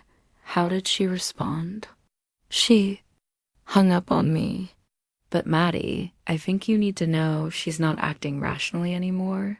She's convinced herself that you've had some kind of psychotic break and that she's protecting Emma by trying to prove you're unfit. She's trying to steal my baby again, just using different methods. That's exactly what she's doing, and I won't be part of it. Sarah pulled out her phone and showed me a new text she'd sent to the family group chat. I need to set the record straight about what happened at the hospital. Mom attempted to falsify Emma's birth certificate to list me as the mother instead of Maddie. This was not a paperwork mix-up or misunderstanding. It was document fraud, and it was caught on security cameras. Maddie is not having a mental health crisis. She's protecting her daughter from someone who tried to steal her identity. I support her completely. You didn't have to do that, I said, touched by her courage. Yes, I did. You're my sister, and Emma is my niece. I won't let Mom destroy both of you to avoid consequences for her own actions. Looking at Sarah, really looking at her, I realized that losing my parents might have given me something even more valuable, a real relationship with my sister based on truth instead of competition, support instead of rivalry. Thank you, I said simply. Thank you for not giving up on us, she replied. For seeing that I could be better than the person Mom raised me to be. Outside my hospital room, Mom's false narrative was spreading through our extended family, poisoning relationships that might never recover. But inside this room, holding my daughter while my sister stood guard against the lies, I felt something I'd never experienced before, the unshakable certainty that I was exactly where I belonged. The unexpected support came from places I never could have imagined. While my extended family was choosing sides based on Mom's manipulative narrative, a different kind of family was forming around me, one built on truth, compassion, and genuine care. It started with Patricia, who arrived for her shift carrying a small gift bag and wearing the expression of someone who had made a decision. I brought you something, she said, setting the bag on my bedside table. And I wanted you to know that I volunteered to testify in your mother's criminal case if needed. Inside the bag was a small wooden frame containing a handwritten statement, official witness statement.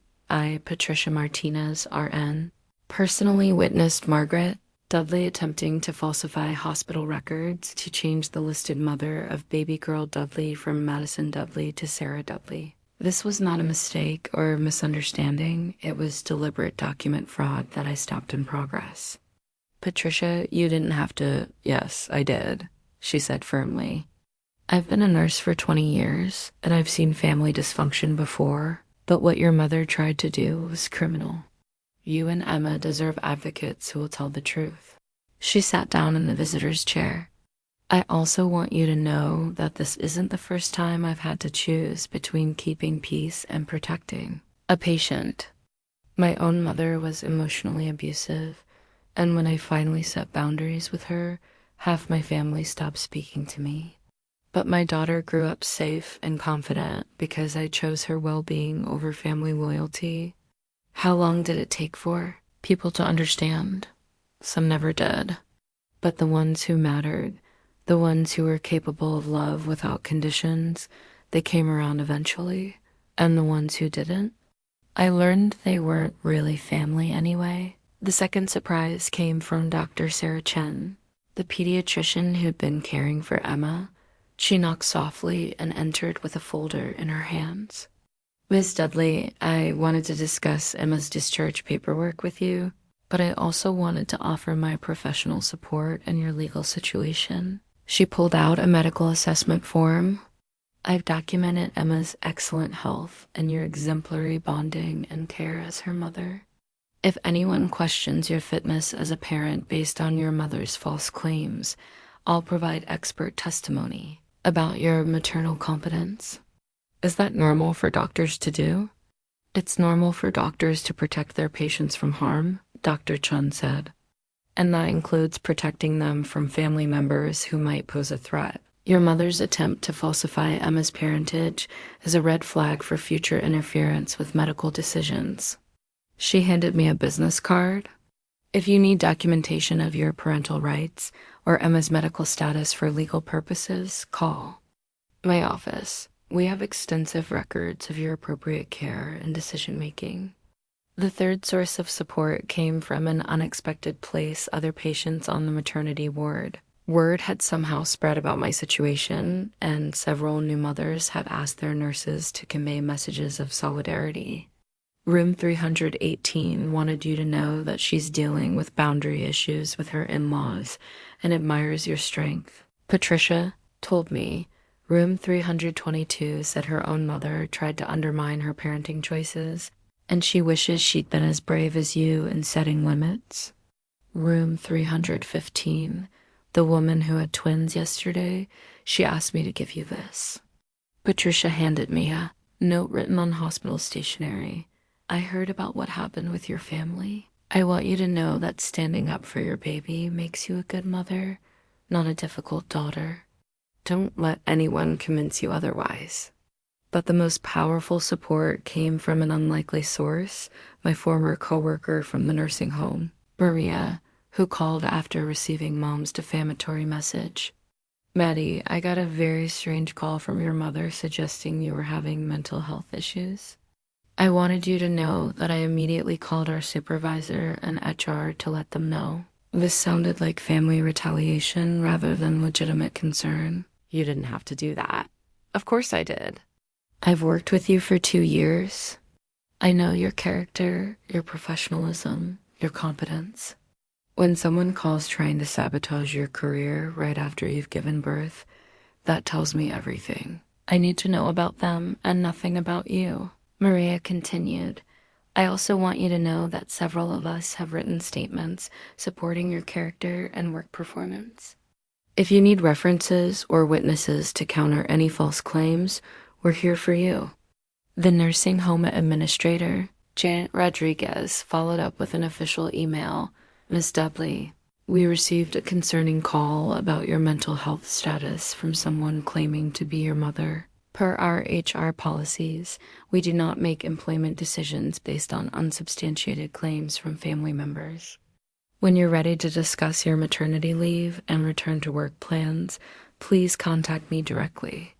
Even my landlord, Mrs. Patterson, called after apparently being contacted by someone fishing for information about my stability as a tenant.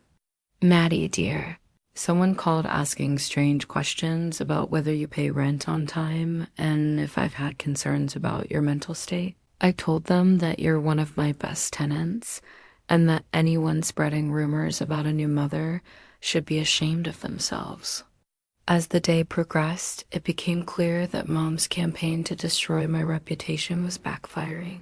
The people who actually knew me, colleagues, neighbors, healthcare providers, were seeing her attacks for what they were: desperate attempts to avoid consequences by discrediting the victim. Sarah returned that evening with an update that brought me to tears. "I've been making calls all day," she said, settling into the now familiar visitor's chair. "I reached out to everyone Mom contacted and told them the truth about what really happened." She pulled out a list of names she'd checked off. Aunt Carol hung up on me, but Uncle Mike listened. Cousin Jessica said she wants to hear your side of the story. And Grandma Rose. Sarah's voice broke slightly. "Grandma Rose asked me to apologize. To you. She said she should have questioned Mom's version instead of just accepting it." "Really?" "She wants to visit tomorrow if you're willing. She said she's been thinking about some things Mom has done over the years that didn't sit right with her. But she always made excuses because family loyalty seemed more important than uncomfortable truths." I felt a flicker of hope. If Grandma Rose could see through Mom's manipulation, maybe other family members would too. "There's more," Sarah continued. "I talked to Tom's family. They're horrified by what Mom tried to do. His mother, Linda, said she feels guilty for not speaking up when Mom was discussing her plans at dinner months ago. She wants to write a statement for your lawyer about the premeditated nature of Mom's scheme." The support was overwhelming in the best possible way. People who barely knew me were standing up for truth and justice, while some family members who'd known me my entire life were choosing to believe comfortable lies instead of uncomfortable reality. "I keep thinking about what Patricia said," I told Sarah, "about how the people who matter will come around, and the ones who don't weren't really family anyway. She's right. And Maddie, I want you to know that no matter what happens with Mom and Dad, you and Emma will always have me. Not as the sister who is pitted against you in some twisted competition, but as your real sister who sees you clearly and loves you unconditionally." That night, as Emma slept peacefully in her bassinet and I processed the events of the day, I realized something profound had shifted. For the first time in my life, I was surrounded by people who valued truth over convenience, justice over false, peace, my well-being over their comfort.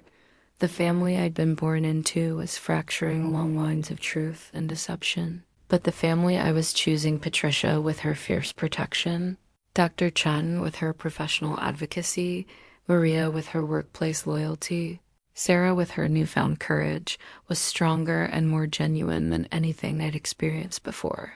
Emma stirred and made the soft sounds that meant she was waking up. As I lifted her for her evening feeding, I whispered, "You're going to grow up surrounded by people who love you for exactly who you are, baby girl. Not because they have to, but because they choose to." The witness statement from Patricia sat on my bedside table, proof that when it mattered most, someone had seen the truth and chosen to stand up for it. It was exactly the kind of protection and advocacy I wanted Emma to know she could count on throughout her life. For the first time since this nightmare began, I felt genuinely optimistic about our future. The criminal complaint form sat on my bedside table like a loaded weapon. Catherine Wells had delivered it that morning, along with the news that the prosecutor was ready to move forward with or without my cooperation. But my testimony would be crucial for securing conviction on the most serious charges. I'd been staring at the document for hours, reading and rereading the stark legal language that would formally make me the complainant in a criminal case against my own mother. The weight of that decision felt enormous, not just for my relationship with my parents, but for Emma's future and the kind of person I wanted to be. "It's okay to be conflicted," Patricia said gently. She'd been checking on me more frequently as my discharge approached, and I'd come to depend on her wisdom and perspective. "This isn't just about legal consequence. It's about the kind of boundaries you want to establish for your daughter's life." "I keep thinking about what Emma will know of us someday," I said. "Will she think I was too harsh? Will she blame me for the family rift? What do you think she'd want you to do if she could understand the situation?" I looked down at Emma, sleeping peacefully despite the chaos surrounding her short life. She'd want me to protect her. She'd want to know that her mother would fight for her rights, even when it was difficult. Then you have your answer, but it wasn't that simple. Sarah arrived an hour later with news that complicated everything. "Mom called me this morning," she said, settling into the chair with a heavy sigh. "She's been talking to a lawyer, and apparently she's willing to plead to lesser charges if you'll agree not to pursue the felony counts." "What kind of lesser charges?" "Misdemeanor document tampering, maybe some kind of disorderly conduct. Her lawyer thinks she could get community service and probation instead of prison time." The offer was tempting in its simplicity. Mom would face consequences, but not the life-altering kind that felony convictions carried. Our family might eventually heal from misdemeanor charges in a way that would be impossible if she went to prison. What's the catch? She wants visitation rights with Emma as part of the plea agreement.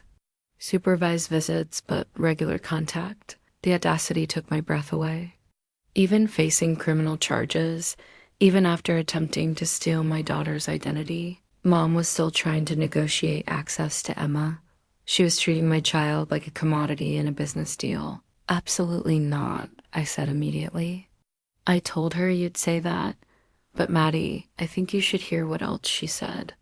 Sarah looked uncomfortable, like she was about to deliver news she didn't want to share. She said, "If you don't accept the plea deal, she'll fight the charges and make sure everyone knows what kind of daughter would send her own mother to prison. She'd drag this out for months, maybe years, and make it as public and painful as possible. She's threatening me. She's desperate." Her lawyer told her that with your testimony and the hospital's evidence, she's looking at real prison time. She's willing to do anything to avoid that. I thought about the extended family members who'd already chosen sides, the relatives pressuring Em to be reasonable and forgive Mom's mistake. A lengthy public trial would give her platform after platform to spread her narrative about my mental instability and vindictive nature. There's something else, Sarah continued reluctantly. Dad called me separately. He said they're prepared to argue that you're an unfit mother, that your decision to press charges shows poor judgment and inability to prioritize Emma's need for family stability. The threat was clear: cooperate with their version of justice, or they'd try to take Emma through the family court system instead of the criminal justice system. Can they do that? I don't know, but they can certainly try. And even if they ultimately fail, they could make your life hell in the process. I called Catherine Wells immediately. Miss Dudley, your mother's threats actually strengthen our case, Catherine said after I explained the situation. Attempting to coerce a victim into dropping charges is itself a crime. And any custody challenge based on your decision to report criminal activity would be laughed out of family court. But could they make things difficult for me? They could try, but it would backfire spectacularly. Judges don't look kindly on people who commit crimes against new mothers and then claim those mothers are unfit for seeking justice. Catherine's confidence was reassuring, but I still felt the weight of the decision pressing down on me. Emma deserved a mother who would fight for her, but she also deserved a stable, peaceful life free from the chaos of extended legal battles. That evening, Dad made one final attempt to change my mind, calling from Mom's phone number in what was probably a violation of the temporary restraining order. Maddie, sweetheart, please think about what you're doing to our family. Your mother made a mistake, but destroying her life won't fix anything. Think about Emma. Does she really need to grow up knowing her grandmother is in prison because of her mother? She needs to grow up knowing her mother protected her from people who would hurt her, I replied, even when those people are family. We would never hurt Emma. We love her. You tried to steal her identity before she was 12 hours old. That's not love, that's possession. The silence on the other end was telling. Your mother is sick with worry. She's not eating, barely sleeping. The stress of potential prison time is destroying her health. Then she should have thought about that before committing felonies. Please, Maddie, for the sake of your daughter, for the sake of our family, please consider the plea agreement. After I hung up, I sat holding Emma and thinking about the generations of women in our family who'd been taught to prioritize keeping peace over seeking justice, family loyalty over personal boundaries, forgiveness over accountability. I thought about the grandmother's jewelry box that had been promised to Sarah instead of me because I supposedly wouldn't appreciate it enough. I thought about the years of achievements that had been minimized and compared. I thought about the lifetime of being treated as disposable in service of Sarah's happiness.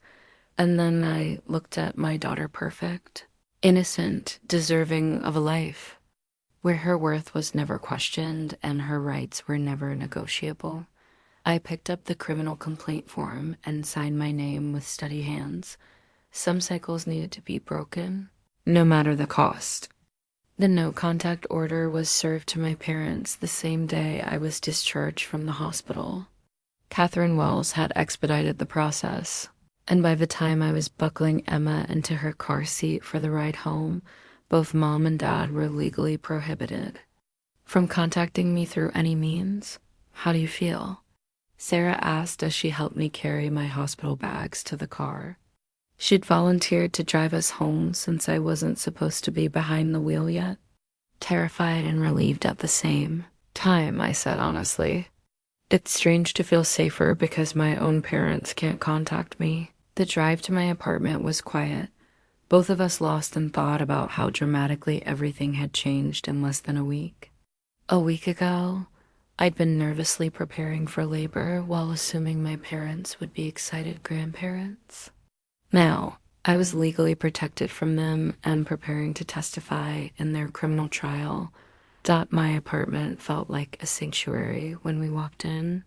The nursery I'd prepared with such care looked even more beautiful now that I understood how close I'd come to never bringing Emma home to it. The mobile with dancing farm animals, the crib I'd assembled myself, the rocking chair painted white, all of it represented hope and independence and the kind of unconditional love I wanted Emma to grow up with.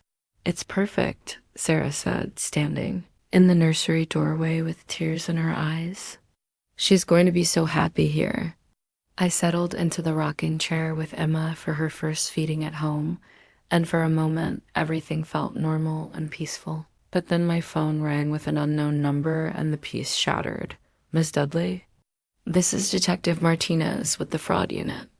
We need to inform you that your mother attempted to contact you through a third party this morning in violation of the restraining order. My heart sank. What happened? She called your workplace and claimed to be concerned about your mental health following childbirth. When your supervisor explained that they couldn't discuss employee matters with family members, your mother became agitated and made threats about exposing the truth about your fitness as a mother. Can they arrest her for that? We've documented the violation and it will be added to her charges. We wanted you to know so you could alert any other potential contact points, friends, neighbors, other family members that she might try to reach you through them. After hanging up, I realized that Mom wasn't going to accept the boundaries I'd established. The no contact order wasn't deterring her. I was just forcing her to be more creative in her attempts to control and manipulate the situation. Sarah's phone buzzed with a text message, and her face went pale as she read it. What is it? It's from Mom. She's asking me to bring Emma to see her since she can't contact you directly. She says it's her right as a grandmother and that the restraining order doesn't apply to her relationship with Emma. That's not how restraining orders work. I know that, but she's getting desperate, and desperate people do dangerous things. I called Catherine Wells immediately. Your mother is correct that the restraining order specifically names you as the protected party, Catherine explained. However, any attempt to access Emma without your consent would constitute custodial interference, and using your sister as an intermediary to violate the spirit of the order could be considered criminal. Contempt. What should Sarah do if Mom pressures her? Document everything and refuse all requests. Your sister has no legal obligation to facilitate contact between your mother and Emma, and doing so could actually make her an accessory to restraining order violations.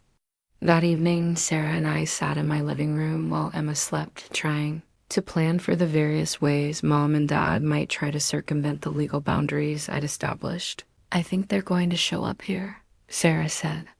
Mom keeps talking about her rights as a grandmother like they supersede your rights as Emma's mother. Let them come. I have security cameras now, and any attempt to violate the restraining order will just add to their charges. I'd spent the afternoon installing a doorbell camera and motion-activated security lights. If my parents wanted to test the legal boundaries, I wanted documentation of everything they tried. Sarah, I need you to understand something, I said, carefully. If you're not comfortable completely cutting contact with them, I understand. But I can't have any information about Emma or me filtering back to them through you. I'm not giving them anything, Sarah said firmly. But Maddie, I'm worried about what they might do if they feel completely cut off. Mom's mental state isn't stable right now. As if summoned by our conversation, my doorbell camera notification chimed on my phone. The video feed showed Dad standing on my front porch, apparently unaware of the camera, holding what looked like baby gifts and flowers. Here, I said, showing Sarah the phone screen. Don't answer the door. I'm not going to. I called 911 immediately. I need to report a restraining order violation. My father is currently on my property despite a court order prohibiting contact. The dispatcher confirmed that officers were on their way, and I watched through the camera as Dad knocked repeatedly and called my name. When I didn't answer, he began walking around the building, apparently looking for other ways to reach me. Maddie, please. His voice came through the walls. I know you're in there. We just want to see our granddaughter. We've brought gifts. The police arrived within 10 minutes, and I watched through the camera as they approached Dad in my parking lot. The conversation was brief but apparently conclusive. One officer took notes while the other escorted Dad to his car. Officer Johnson knocked on my door a few minutes later. "Miss Dudley, we've removed your father from the premises and documented the restraining order violation. He claimed he didn't understand that bringing gifts constituted contact, but ignorance isn't a defense. Will he be arrested?" "Not tonight, but this violation will be reported to the court and added to the existing charges. We've advised him that any further contact attempts will result in immediate arrest." After the police left, I double-checked all my locks and security cameras while Sarah held Emma. The reality of my situation was settling in. I was essentially under siege from my own family, requiring police intervention to maintain the boundaries necessary to protect my daughter. "This is insane," Sarah said quietly. "They're acting like Emma is their property instead of your child." That's exactly how they see it. In their minds, I'm just the vessel who happened to carry her. They think grandparent rights supersede mother rights. Well, they're about to learn differently. I looked at Emma sleeping peacefully in Sarah's arms, completely unaware that her grandparents were being arrested for trying to visit her. It broke my heart that she'd grow up without the loving, supportive grandparents I'd once hoped she'd have, but she'd be safe, and sometimes that had to be enough. "I made the right choice," I said, more to convince myself than Sarah. "You absolutely did. You're protecting her from people who would steal her identity, manipulate her emotions, and treat her like a pawn in their psychological games. That's what good mothers do." The criminal complaint I'd signed was now just one piece of a growing legal case that would define Emma's early years. But looking at my daughter's peaceful face, I knew that every court appearance, every police report, every difficult decision would be worth it if it meant she grew up knowing her mother had fought for her from the very beginning. 1 month into our new life, I finally understood what peace felt like. Emma and I had settled into a rhythm that felt natural and unhurried, feeding schedules that worked for both of us.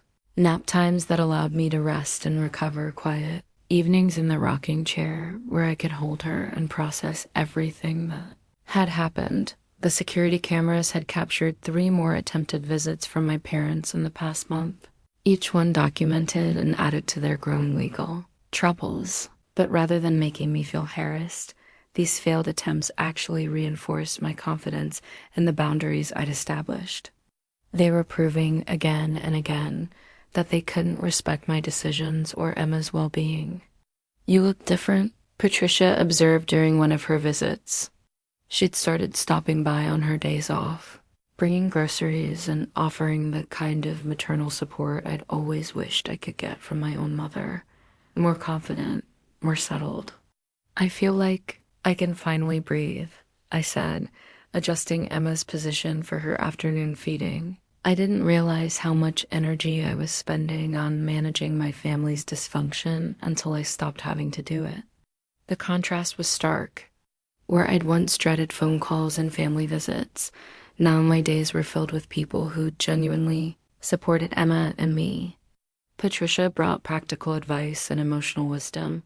Dr. Chun stopped by to check on Emma's development and reassure me that I was doing everything right. Maria from work visited with updates on my leave benefits and messages of support from colleagues.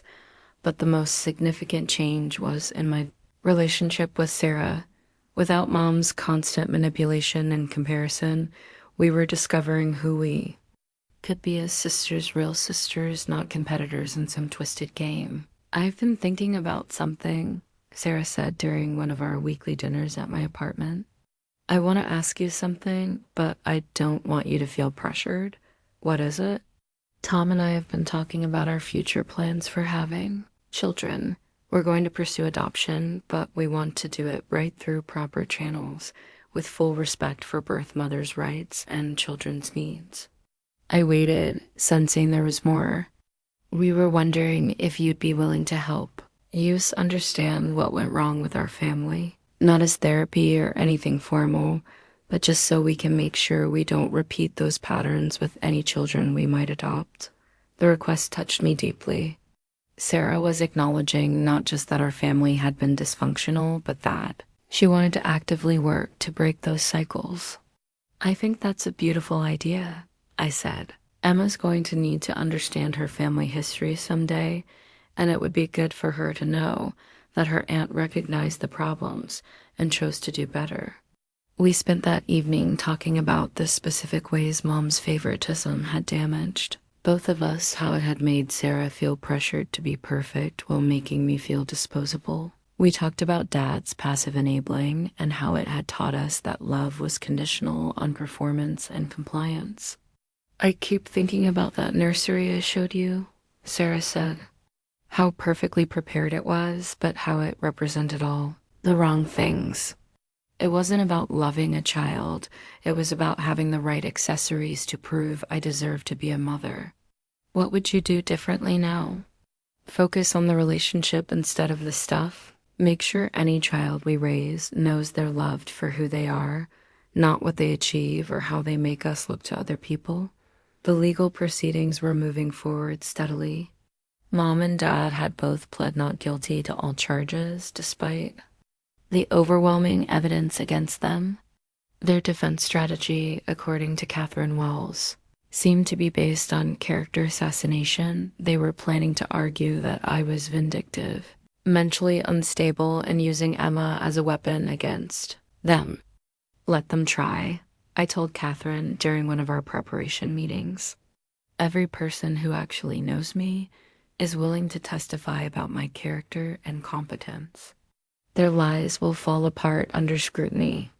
The witness list for my side was impressive. Patricia with her professional testimony about what she'd observed. Dr. Chun documenting my excellent care of Emma.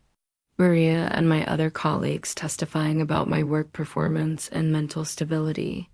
Even Mrs. Patterson, my landlord, willing to speak about my responsibility and reliability as a tenant. Your mother's defense team is going to argue that this was all a misunderstanding, that she was trying to help with paperwork and got confused, Catherine explained. They'll probably suggest that your reaction was disproportionate and driven by postpartum emotions. Good luck with that argument when they have to explain the security footage and the premeditated nature of the documents she brought. The trial was scheduled for 3 months away, which gave Emma and me time to strengthen our bond and establish our independence. I'd enrolled in online classes to finish my nursing degree, with the goal of eventually providing better financial security for Emma's future. The flexible schedule meant I could study during her naps and attend virtual lectures while she slept. I'm proud of you, Sarah said one evening as I closed my laptop after a particularly challenging anatomy quiz. You're building a real life for Emma, not just surviving the crisis. It feels good to have goals again that aren't about managing other people's emotions or trying to earn approval I was never going to get. Emma stirred in her bassinet, making the soft sounds that meant she was transitioning from sleep to wakefulness. At 6 weeks old, she was becoming more alert and responsive, tracking movement with her eyes and occasionally offering tiny smiles that made my heart overflow with love. Look at that, Sarah said softly as Emma's eyes focused on my face. She knows you're her mama. The simple truth of that statement, that Emma knew me, trusted me, depended on me, was everything Mom had tried to steal and everything I'd fought to protect. This tiny person didn't care about my financial status, my relationship history, or how I compared to anyone else. She loved me completely and unconditionally, the way I'd always dreamed of being loved. We're going to be okay, baby. Girl, I whispered as I lifted her for her evening feeding. More than okay. We're going to be happy. For the first time since I'd announced my pregnancy 10 months ago, I genuinely believed that was true. The future stretched ahead of us, uncertain in some ways, but filled with possibility and built on a foundation of truth, boundaries, and unconditional love, Emma settled against me, contentedly nursing while Sarah cleaned up our dinner dishes and hummed softly to herself. This was our chosen family, small but genuine, built on mutual respect and authentic care rather than obligation and manipulation. Outside, the world continued its complications and chaos. But inside my apartment, holding my daughter while my sister moved quietly around us, everything felt exactly as it should be. 6 months later, I sat in the courthouse waiting room with Emma sleeping peacefully in my arms while the jury deliberated my parents' fate. The trial had lasted 3 weeks, and every day had brought fresh revelations about the depth of their manipulation and the breadth of their disregard for my rights as Emma's mother. The prosecution had methodically dismantled their defense. Security footage from the hospital showed Mom entering my room with prepared documents. Phone records revealed months of conversations with relatives about their plan to help. Sarah, text messages demonstrated their premeditation and ongoing attempts to justify their actions. Most damning of all had been Mom's own testimony. Under cross-examination, she doubled down on her belief that she'd been trying to fix a situation where the wrong sister had gotten pregnant. Even facing felony charges, she couldn't express genuine remorse for attempting to steal my identity and my daughter. She really believed she was in the right, Catherine Wells had said during a recess. That level of narcissistic conviction is actually helpful for our case. The jury can see that this wasn't a momentary lapse in judgment, but a deeply held belief system. Dad's testimony had been equally revealing. His defense had been passive. He'd allowed Mom to handle family matters, trusted her judgment about what was best for everyone, assumed she was just organizing paperwork. But under questioning, it became clear that his passivity was itself a choice to enable and support Mom's manipulation. Sarah had testified for the prosecution, clearly and courageously explaining the family dynamics that had led to Mom's actions. Her testimony about the years of favoritism, the financial pressure around fertility treatments, and the gradual escalation of Mom's solutions had given the jury crucial context for understanding the crime. The defendant didn't wake up one morning and decide to falsify documents. The prosecutor had argued in closing statements. This was the culmination of a decades-long pattern of treating one daughter as disposable in service of the other daughter's desires. Now, as we waited for the verdict, I felt strangely calm. Regardless of what the jury decided, I'd already won the most important victory. Emma was safe, thriving, and growing up in an environment of genuine love and respect. The baby book Sarah had given me at the hospital was nearly full now, with photos and milestones from Emma's first 6 months. Her first smile at 8 weeks, rolling over at 4 months. The way she lit up when she saw my face or heard my voice. These were the moments Mom had tried to steal, the memories that belonged to me and Emma alone. Miss Dudley? The bailiff appeared in the doorway. The jury has reached a verdict. The courtroom was packed with supporters on my side. Patricia, Dr. Chen, Maria, several colleagues, even Mrs. Patterson. On the other side sat a handful of relatives who still believed. Mom and Dad were the victims of my vindictiveness. On the charge of identity theft in the first degree, we find the defendant Margaret Dudley guilty. On the charge of falsification of medical records, we find the defendant Margaret Dudley guilty. On the charge of attempted fraud, we find the defendant Margaret Dudley guilty. Each guilty verdict hit like a validation of everything I'd endured. The jury had seen through the manipulation and gaslighting to recognize the truth of what had happened. Dad received guilty, verdicts on charges of conspiracy and accessory after the fact. His passive enabling had finally been recognized as the active choice it had always been. During sentencing 2 weeks later, both parents received prison time 18 months for Mom, 12 months for Dad, followed by probation and mandatory counseling. The judge's words during sentencing were searing. The defendants attempted to commit one of the most Fundamental violations possible, stealing a child's identity, and a mother's parental rights. The premeditated nature of these crimes, combined with the defendant's complete lack of remorse, requires a sentence that protects the victim and her child while deterring similar conduct. After the sentencing, Sarah and I sat in my car in the courthouse parking lot, both of us emotionally drained, but relieved that the legal chapter was finally closed. "How do you feel?" she asked. "Like I can finally stop looking over my shoulder," I said honestly. For 6 months, I've been waiting for the other shoe to drop, for them to find some new way to attack me or try to get to Emma. Now I know they can't hurt us anymore. I'm sorry it took a jury convicting them for me to fully understand how bad it was, Sarah said quietly. Hearing all that testimony, seeing the evidence laid out, I can't believe I lived in that dysfunction for so long without recognizing it. We both did what we had to do to survive it. The important thing is that we got out. Sarah had indeed gotten out. During the months of legal proceedings, she'd started individual therapy to process the trauma of growing up as the golden child in a dysfunctional family system. She and Tom had begun the adoption process with a reputable agency, approaching it with a kind of thoughtful preparation that focused on the child's needs rather than their own desires. "I have something for you," Sarah said, reaching into her purse. Something I should have given back a long time ago. It was Grandma Rose's antique jewelry box, the one that had been promised to Sarah despite family tradition dictating it should come to me as the eldest granddaughter. "Sarah, I can't take this. Grandma gave it to you." "Grandma gave it to me because Mom convinced her I deserved it more.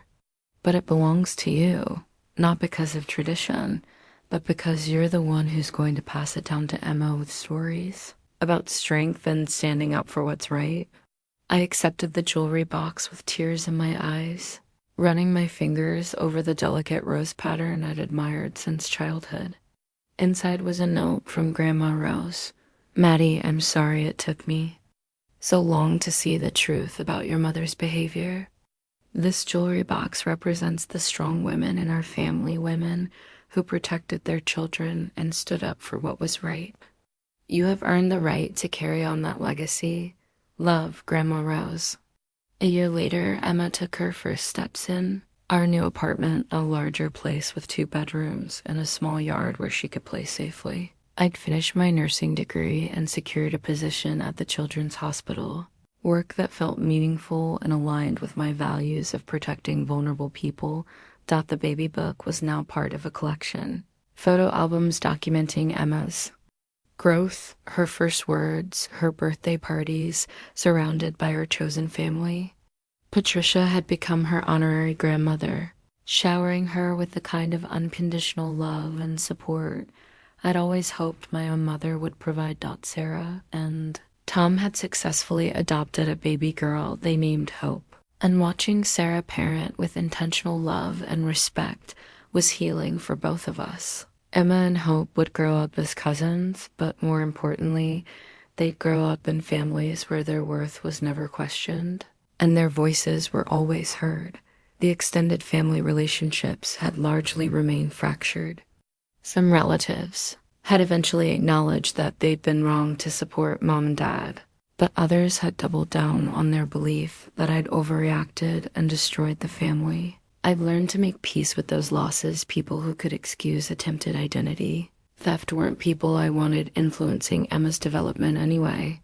On Emma's first birthday, as I watched her explore her presence with delighted curiosity, while surrounded by people who genuinely loved her, I reflected on how much had changed in just 18 months. I'd lost the family I'd been born into, but I gained something more valuable, the knowledge that I could protect the people I loved and build a life based on truth instead of convenient lies.